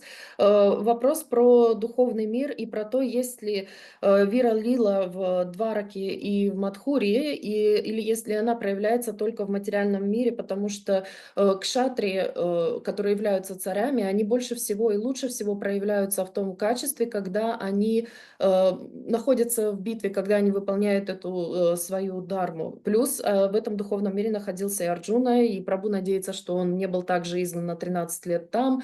В общем, вопрос является в этом, существует ли там Виралила. So first of all, definitely Arjuna and other five brothers, Pandavas, they are not exiled in the Leelas of the spiritual world. Точно могу сказать, что Арджуна и другие, и 5 пандавов, они 100% они не изгнаны в духовном мире. Then, this is only on the Prakata Lila is happening. Это происходит только на уровне проката лила. And the horrible war and all of those details, horrible that happens only here in the material world. И вся эта война и все ужасные вещи с ней связаны, они происходят только здесь, в материальном мире. And what they are doing there? А что они там делают? Definitely there are different, I don't know if in English it's the correct word, the tourniers. Да, они находятся на турнирах, битвах. Tournaments, yes, there are different chivalry tournaments amongst the kings. Там различные рыцарские турниры между царями. Different kshatriya games are there. Различные игры кшатриев там. They have their own kingdoms on which they are reigning. У них там есть свои королевства, в которых это все организуют. And practically the whole Varnashrama system is present there. И практически, и в принципе, вся система Варнашрамы там присутствует. And all the Varnas and Ashramas are satisfied to perform their duties there. И все Варнашрамы счастливы представлять свои там обязанности. But the difference between Varnashrama there and Varnashrama in the material world is Но разница между Варнашрамой в духовном мире и здесь, в материальном мире, in the Daivi Varnashrama Dharma, in the Varnashrama and the spiritual, Krishna is in the center. что там Варнашрама является Кришна в центре. Nobody is envious. Никто не завистлив. And there is no lust. И нет похоти. But other things are happening. The social interaction, everything is there. Но все остальные вещи происходят, социальные взаимодействия и так далее. Even demigods are there. Даже полубоги там есть. The change of weather is there. I mean, Даже погода. everything is functioning, really functioning, but functioning in a perfect way. Why? Because there is no envy, there is no lust, and Krishna is in the center. И там происходит много вещей, там даже меняется погода, но она меняется совершенно идеальным образом. И почему так происходит? Потому что это рай, и из-за того, что там нет зависти, похоти, и из-за того, что Кришна там находится в центре внимания. And since they're kshatriyas, there is a kind of like politics going on. What kind of politics we don't know, but to maintain that mood, to maintain that chivalry mood and this strategical thinking, somehow it's there. И поскольку они являются кшатриями, значит, там есть это рыцарское умонастроение, которое каким-то образом должно проявляться. Возможно, там нету, возможно, там есть какие-то рыцарские турниры или другие встречи, но что-то там должно быть. But everything that is happening there, in that sense, is happening for Krishna's pleasure, who is enjoying this position of a kshatriya king, running the kingdom and interacting with devotees in chivalry, dasya rasa. Но поскольку там есть, но все там происходит для удовлетворения Кришны, для его удовольствия, поскольку Кришна также наслаждается тем, что он является царем, который является кшатрием, который управляет всем этим и который наслаждается рыцарскими турнирами, где присутствует дасья раса. And as Param Gurudev once explained that in the spiritual world there are no demons. И как однажды рассказывал Парам Гурудев, что в духовном мире нет демонов. But there is, what is it called, facsimile? It's a kind of like counter, it's like kind of like fake demons, something like that. Но есть там определенного рода ложные демоны. Like a kind of holograms. Голограммы. So sometimes they appear to facilitate Krishna's lilas. И они иногда появляются для того, чтобы усиливать лилы Кришны. Now we are speaking about Vrindavana Lila. Мы сейчас говорим о Вриндавана лиле. But when Krishna wants to really kill some demons, но когда Кришне по-настоящему хочется убить какого-то демона, he's doing that in the Bhauma Vrindavana Lila. Он делает это в Баума Вриндавана лила. But in the Goloka Vrindavana Lila, there is a kind of like the mood that demons are there, they are there, but Krishna doesn't kill them directly, doesn't interact with them, but the mood is there, is in the it somehow. Но в Голока Вриндавана лиле демоны присутствуют, но при этом Кришна их напрямую не убивает, но этот процесс там тоже происходит. So in the same way, this mood of wars, heavy wars, is a kind of like there in Dwaraka. We have to be prepared. We are training and we have this chivalry tournaments and this and that. But seems to be when it's coming to now to the real war, that real war is happening in the Bauma, Prakata, Lila in the material world. И таким образом там присутствует это настроение, что будет война, что мы должны к ней готовиться, поэтому там создаются армии, там происходят рыцарские турниры, на которых они практикуются. Но когда дело доходит до действительно самой битвы, она происходит только на материальном уровне, на Баума Праката Лила. So in that sense, this Prakata Lila, Aprakata Lila, they're different, but yet they're one in the sense that they're inter-supporting each other. Итак, праката и апраката лила, они являются они не являются одним и тем же, но они друг друга определенным образом поддерживают. Thank you very much, Gurudev. Just one last yes or no question, just to clarify. So the 7 secondary rasa are also present in the spiritual world? Еще один вопрос. Это второстепенные расы, они также присутствуют в духовном мире. So at least this Virya rasa definitely is there. То есть вирья раса, она точно там есть. But I'm not sure about ghastliness, for example. I'm really not sure about it. Но я не уверен по поводу чего. Ghastliness, it means when you're horrified. Ну, ужасающая раса, в которой происходит ужас. Но я не уверен, что она там есть.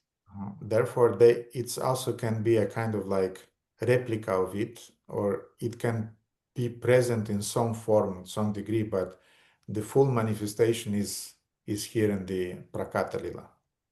И там может быть какая-то ее реплика, определенное проявление, но в полную мощность она может проявиться только здесь, в Праката Лиле. Thank you so much, Gurudev.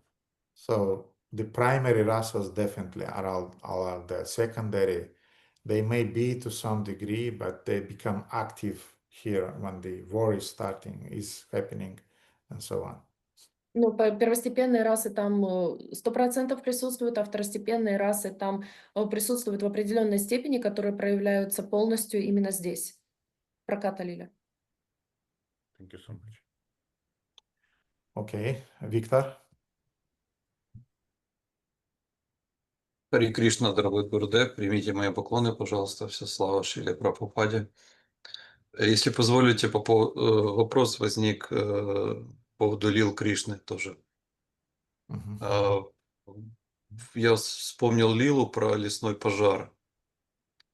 И у меня был такой давний вопрос на эту тему. Вот обычно в лилах Кришны все хэппи-энд, никто не умирает, там все живые существа, но он спасает пастушков и такое прочее.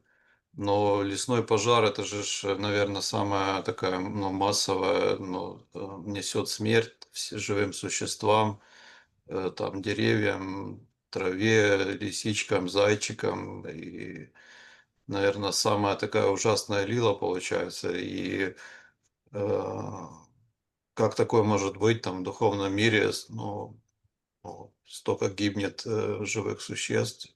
Вот я не могу понять это. Если можете объяснить.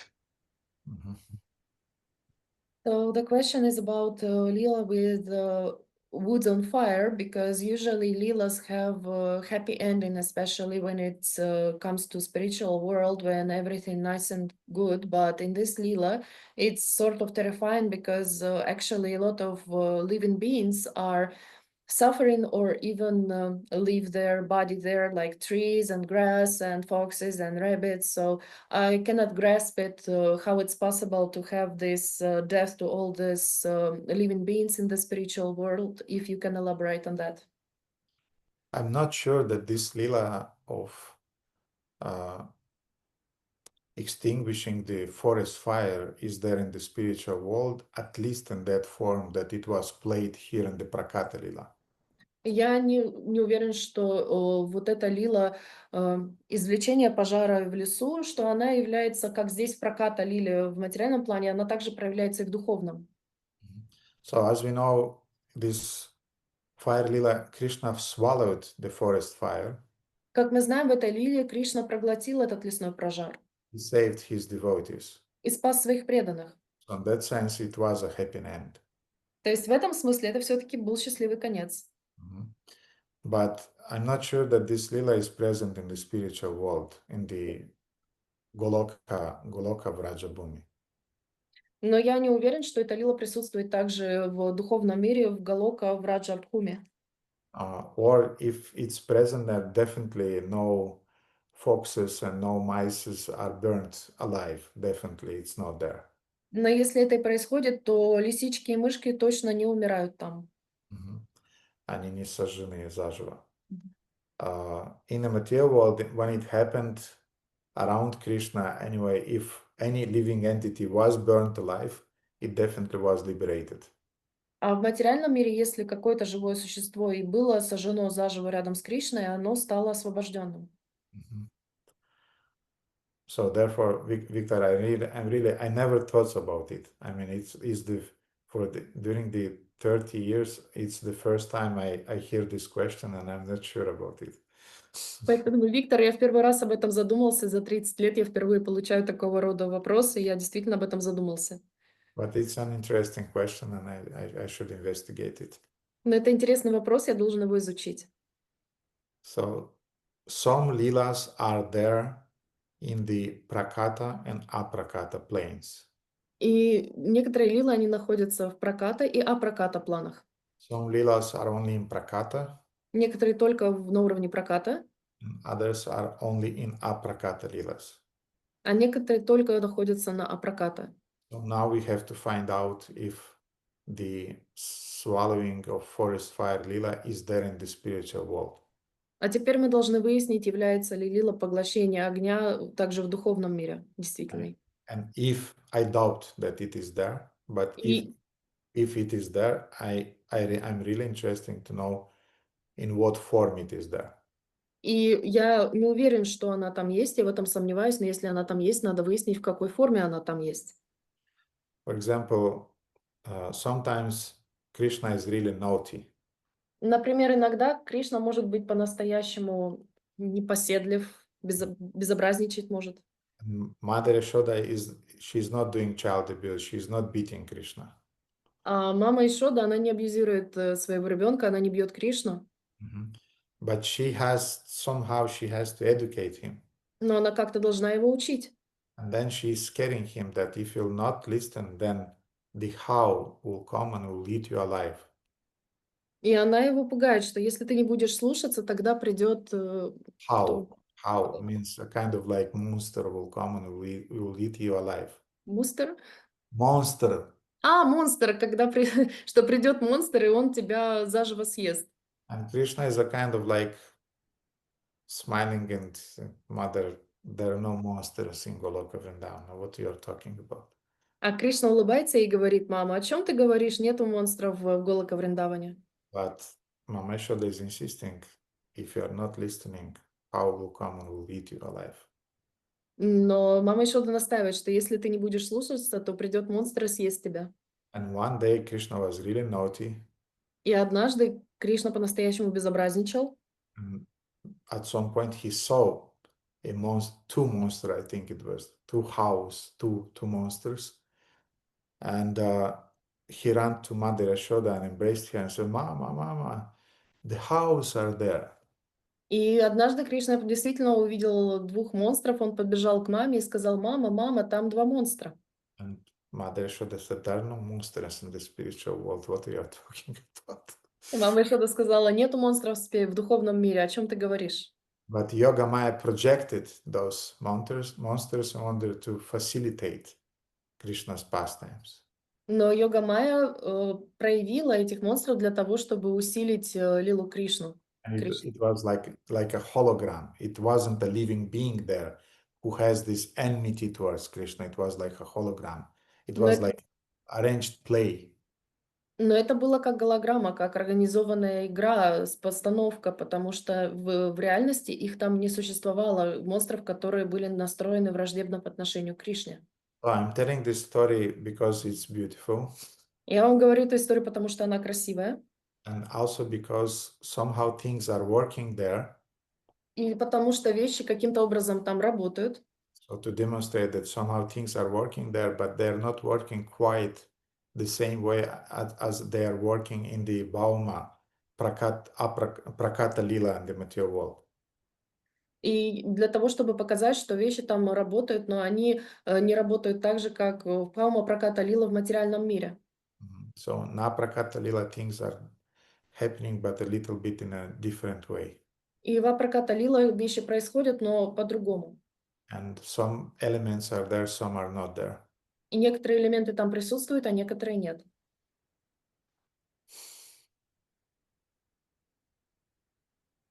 Okay. Hare Krishna. Lokapavani.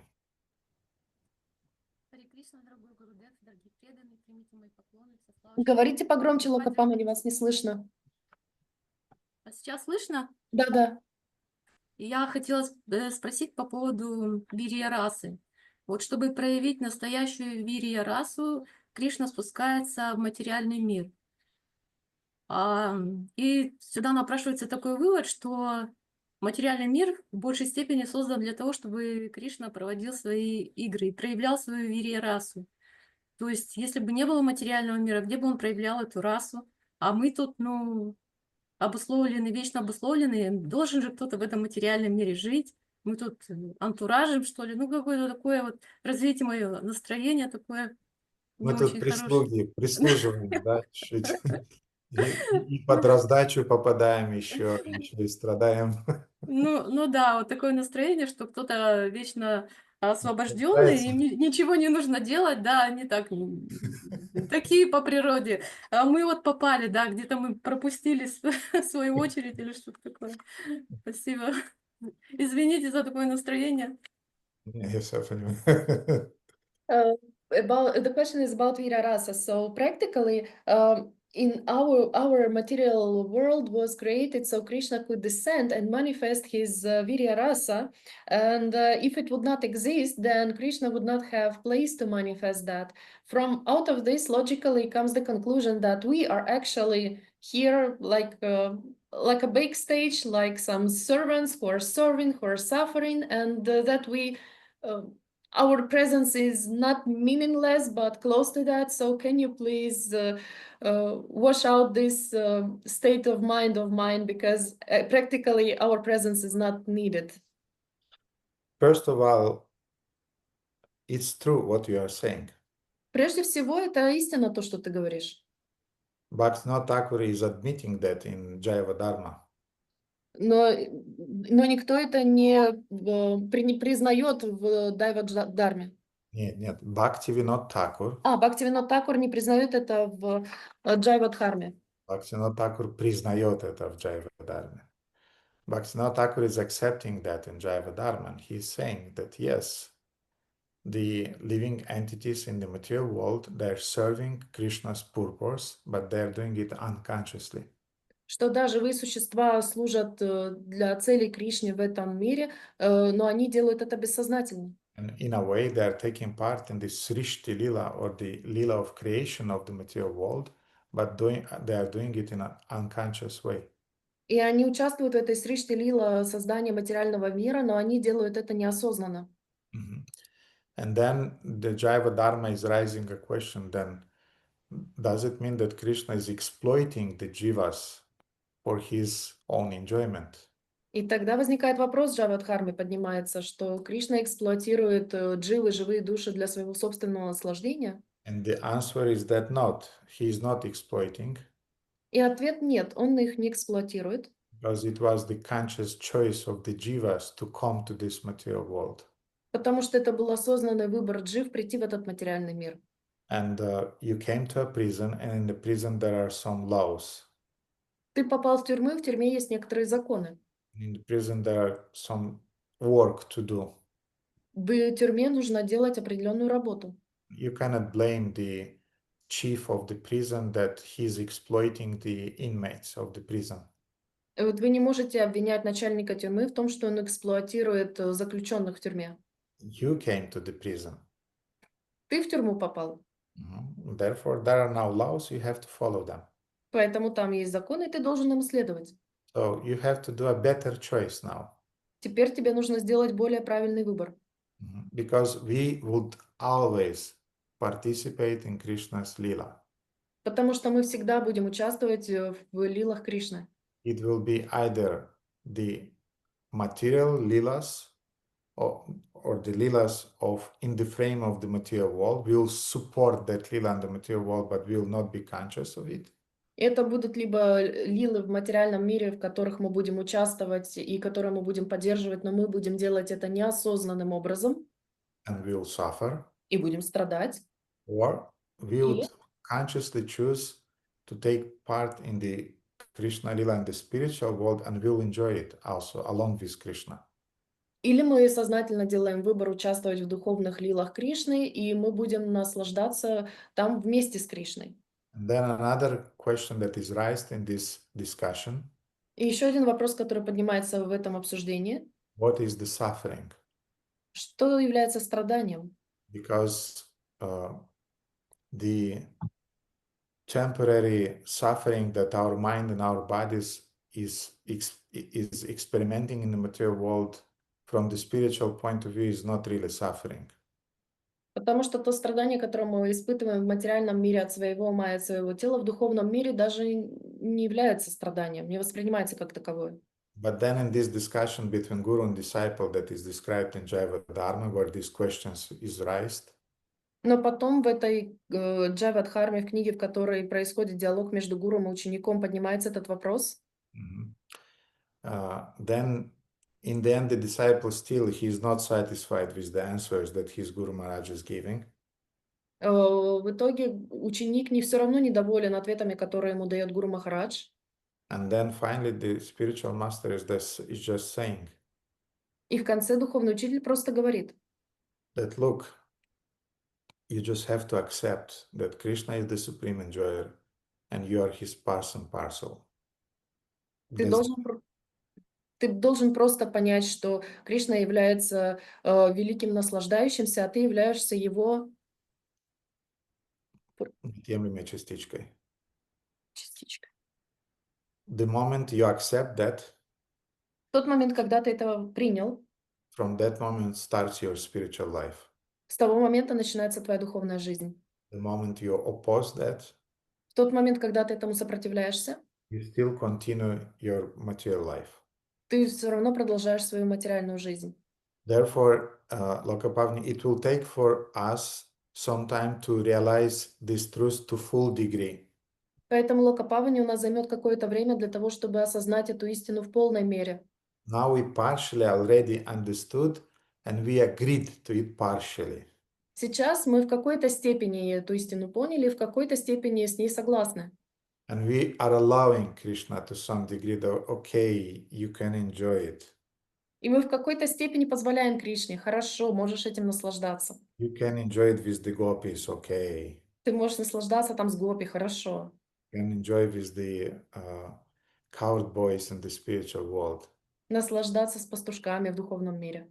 But still we have some unconscious doubts that what the hell have I to suffer in the material world, supporting Krishna's killing of the demons and arranging all these horrible wars and things like that, where he just want to express his virya rasa.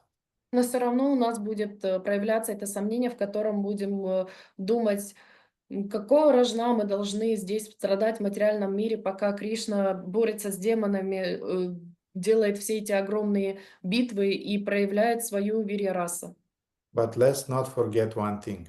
Но давайте не будем забывать одну вещь. Everything that Krishna is doing, even if that implies some sufferings of some jivas who are participating consciously or unconsciously, this is for the eternal benefit of those jivas. Давайте не забывать, что все те страдания, через которые проходят дживы сознательно или несознательно во время этих лил, это происходит для высшего блага этих самых джив, через которые это проходят. Because in the final end, they will get liberation because of those so-called sufferings. They'll get liberation and they'll achieve their highest eternal happiness. Потому что благодаря этому так называемому страданию дживы достигнут своего конечного духовного освобождения и вечного счастья.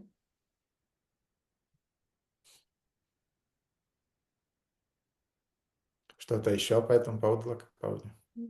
Спасибо, дорогой Гурудев. Буду размышлять на эту тему еще. Спасибо.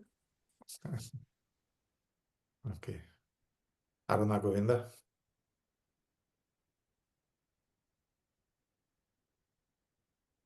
Вас не слышно. Харе Кришна, Гурудев, примите, пожалуйста, мои поклоны, вся слава Шриле Прабхупаде. Благодарю вас за лекцию такую очень важную и необходимую. Нужно было еще Так, тут дочь на заднем фоне. У нее веселье, простите. Ничего. Э, Вопрос не по сегодняшней теме, но по ситуации, которая у нас сейчас сложилась, Ятри. Вот мы идем впереди с транспарантами, что находимся под руководством, и мы под руководством, но когда дело касается дела, то на самом деле все немножко не так. Есть старший департамент, и он вносит какие-то изменения, и предполагается, что он уже пообсуждал со старшими вайшнавами эти изменения, но вот он выносит свое решение, и сразу начинается там, ну, у нас тут битва 3 дня была. Вот как быть на самом деле под руководством, оставаться действительно под руководством, а не просто фикция. Харе Кришна. Here we actually walking around with big transparency that we are under the guidance, but practically when some issue appears, those who are on the higher position go and discuss things with elders, and after that they give the decision. For example, we had here a decision like this made, and we had for 3 days, we had the sort of a battle. So what does it mean actually to be under the guidance? Because it's different from the practical situation we are living in. You're asking about how we shall remain under the guidance, or how the manager should remain under the guidance and do his duty in a proper way.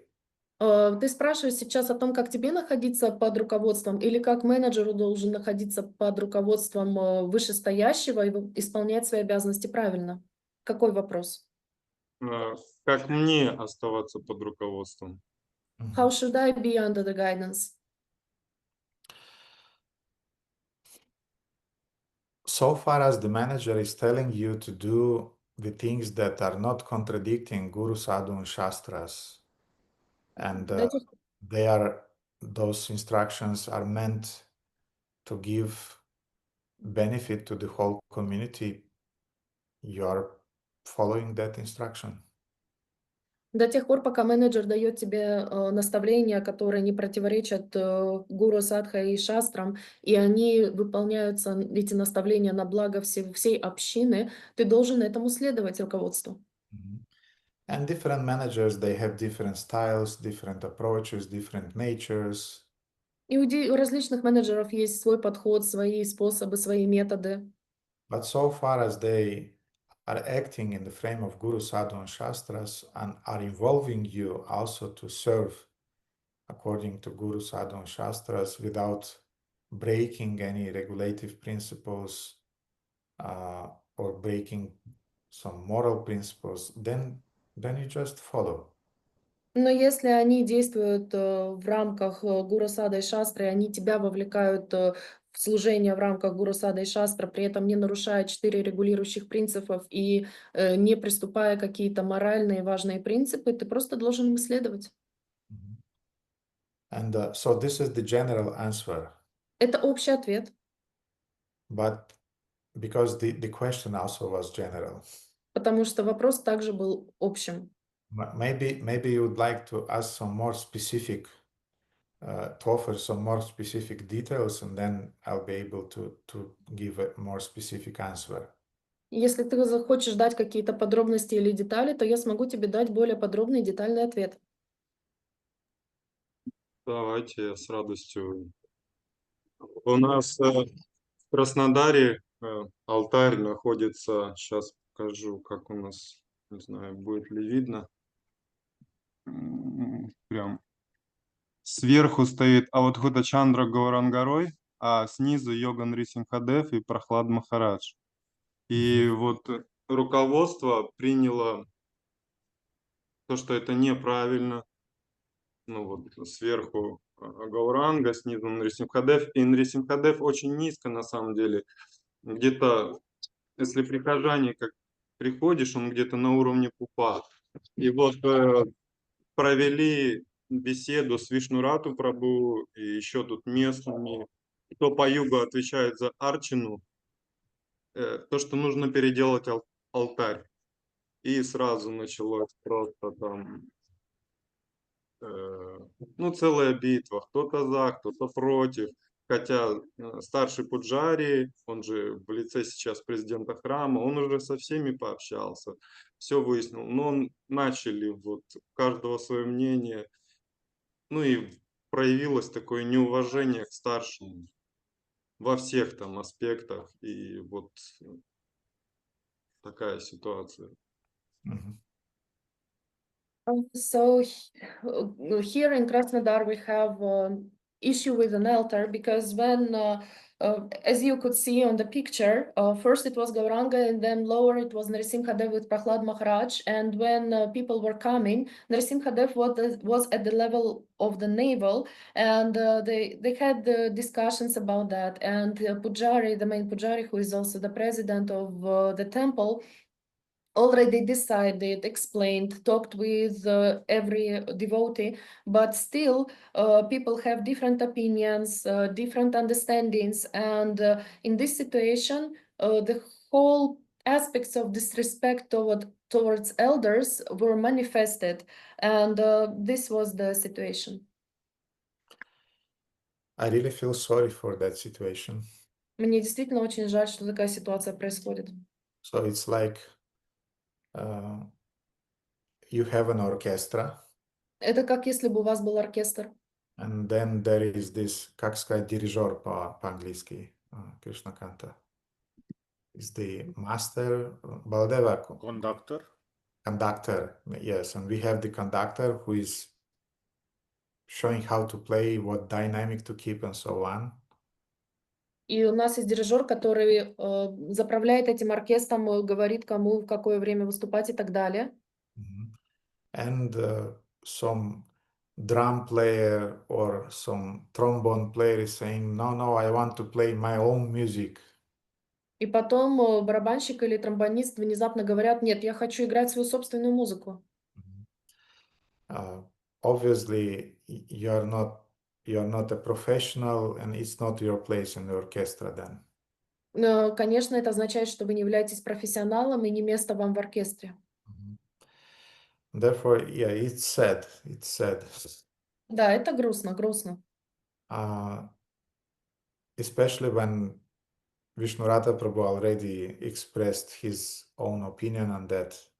I mean, I don't think we have in former Soviet Union countries a more advanced authority in the understanding of Archana than Vishnurata Prabhu. I mean, there is no one like him. Особенно после того, как Вишнурату Прабху высказал свое мнение, я считаю, что в бывших советских странах нет другого такого человека, который будет очень сведущим в вопросе арчаны, то есть он является авторитетом, и мне очень жаль, что так происходит. Him and Dvani Mataji, his wife, they're really examples of Grihastha couples who dedicated their life to service of Guru and Krishna and our movement. Он и его жена Вани Матаджи являются примерами грехастам, которые посвятили всю свою жизнь сознанию Кришны, и они являются примером для всех нас. Is her name Dhvani? Yes, Dhvani, I think. Вани, как ее имя? His wife. I don't remember exactly. Павани. Pavani. Павани. So, I don't know what to say. Поэтому я не знаю, что сказать, что добавить. I just hope that people, devotees, they just manifested their first human reaction. Я буду надеяться, что преданные, как люди, проявили свою первую изначальную реакцию. And then this heat will go down. И потом градус этого напряжения снизится. And the intelligence and submission will come out. И интеллект и покорность выйдут на свет. And devotees will follow their authorities. И преданные начнут следовать своим авторитетам. And I don't want to look like an old man Не хочу показаться стариком, who is saying that when I was young, we were better than... который начнет говорить, что когда я был молод, у нас было все по-другому. But now I'm really looking like one. But I really think that our generation of devotees who joined in 90s, И я сейчас так и стал выглядеть, но я считаю, что наши преданные, которые присоединились в 90-х годах к движению, we have more respect towards authorities in general and principle than the devotees that joined in 2000s and later. и что у нас есть больше уважения к отношению к старшим, чем у преданных, которые присоединились в 2000-х и позже.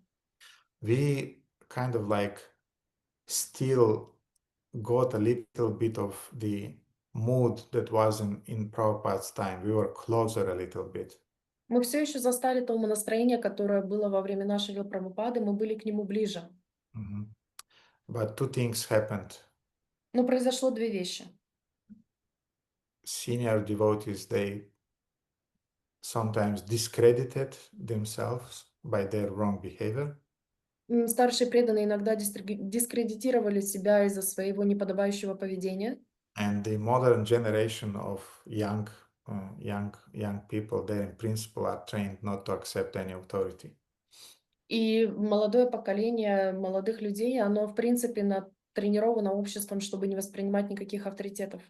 Therefore, what would I do in this situation, complicated situation? Поэтому, что бы я сделал в такой ситуации, сложной ситуации? I would arrange an open forum of discussion. И я бы организовал открытый форум для обсуждения. Long discussions. Длинного обсуждения. So discussions on which we are presenting things from the point of view of Shastras, from the point of view of common sense, from the point of view of advantages for preaching, from the point of view of the authorities. Где бы вы долгое время смогли обсуждать этот вопрос с разных точек зрения, с точки зрения шастр, с точки зрения старшинства, с точки зрения проповеди. And I'll create this platform to offer devotees a platform to express their doubts and maybe frustrations. И я бы сделал это для того, чтобы у преданных была площадка, где бы они смогли поделиться своими мыслями и даже раздражением, расстройством. And they'll explode their emotions there. И они взорвутся в своих эмоциях. And you'll have to tolerate that for a while. И придется тебе к этому отнестись терпеливо какое-то время. And then gradually the dialogue starts. А потом постепенно начнется диалог. So that's what I've done a few times when this sort of situations happened. Это то, что я сделал несколько раз, когда такого рода ситуации возникали. And technically, things are very easy when people are just following the authority. I mean, it's really easy. Технически все просто, когда люди следуют авторитетам. Это очень просто. But younger devotees, they're very rebellious, and you have to understand that, and you have to have the nerve to tolerate their rebelliousness and to convince them gradually, step by step, not just by one talk with them. You have to be prepared to talk many, many, many times to them in order to gradually convince them to accept the right thing, to do the right thing. Но молодые юные преданные, они являются бунтарями по своей природе, и поэтому ты должен будешь готов к тому, что тебе придется объяснять им не один и не два раза, а постепенно, постоянно объяснять им значение этого авторитета. Ты должен будешь подготовлен к тому, что это продлится какое-то время, но ты должен это сделать. So, Aruna Govinda Prabhu, what you can do in this situation now? Поэтому, Аруна Говинда Прабху, что ты можешь сделать конкретно в этой ситуации сейчас? You can work in the frame of the zone of your control. Ты можешь работать в зоне своего контроля. Show them by example. Покажи своим примером. And by remaining calm and cooperative with the temple president and the authorities. Оставаясь спокойным и взаимодействуя, сотрудничая с вышестоящими и с президентом храма. And give some time to the hot heads, to calm down and don't react emotionally to that. And in time, the community, that portion of the community who do not accept it now, step by step, they'll accept it. И дай возможность горячим головам успокоиться, оставайся спокойным и эмоционально не реагируй на все это. И со временем, даже те, кто сейчас этого не принимает, они со временем это примут как должное. I have to confront this all the times Мне постоянно приходится с этим сталкиваться, when we are introducing some changes, когда мы вносим какие-то изменения. changes that are really needed to develop Srila Prabhupada's mission in Bucharest. Изменения, которые необходимы для того, чтобы продвигать движение Шрилы Прабхупады здесь, в Бухаресте. And this is just people's psychology that any new thing they immediately confront it. И это просто человеческая психология. Что-то новое привносишь, и они 100% это отвергнут.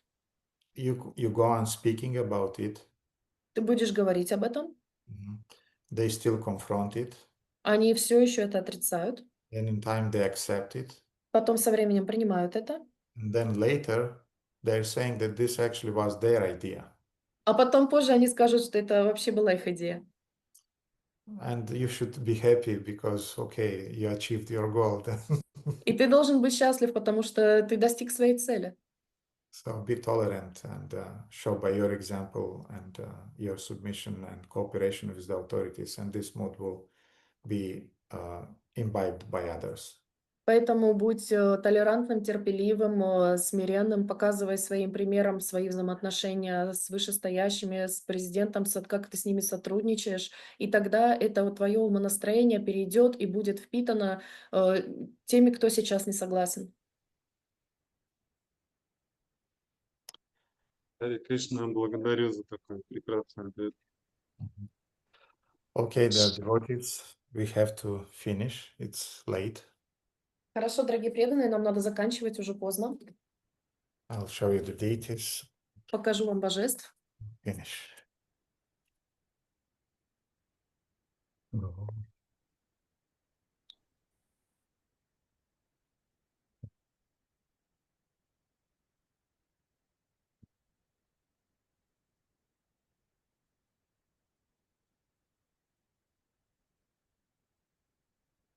Oh.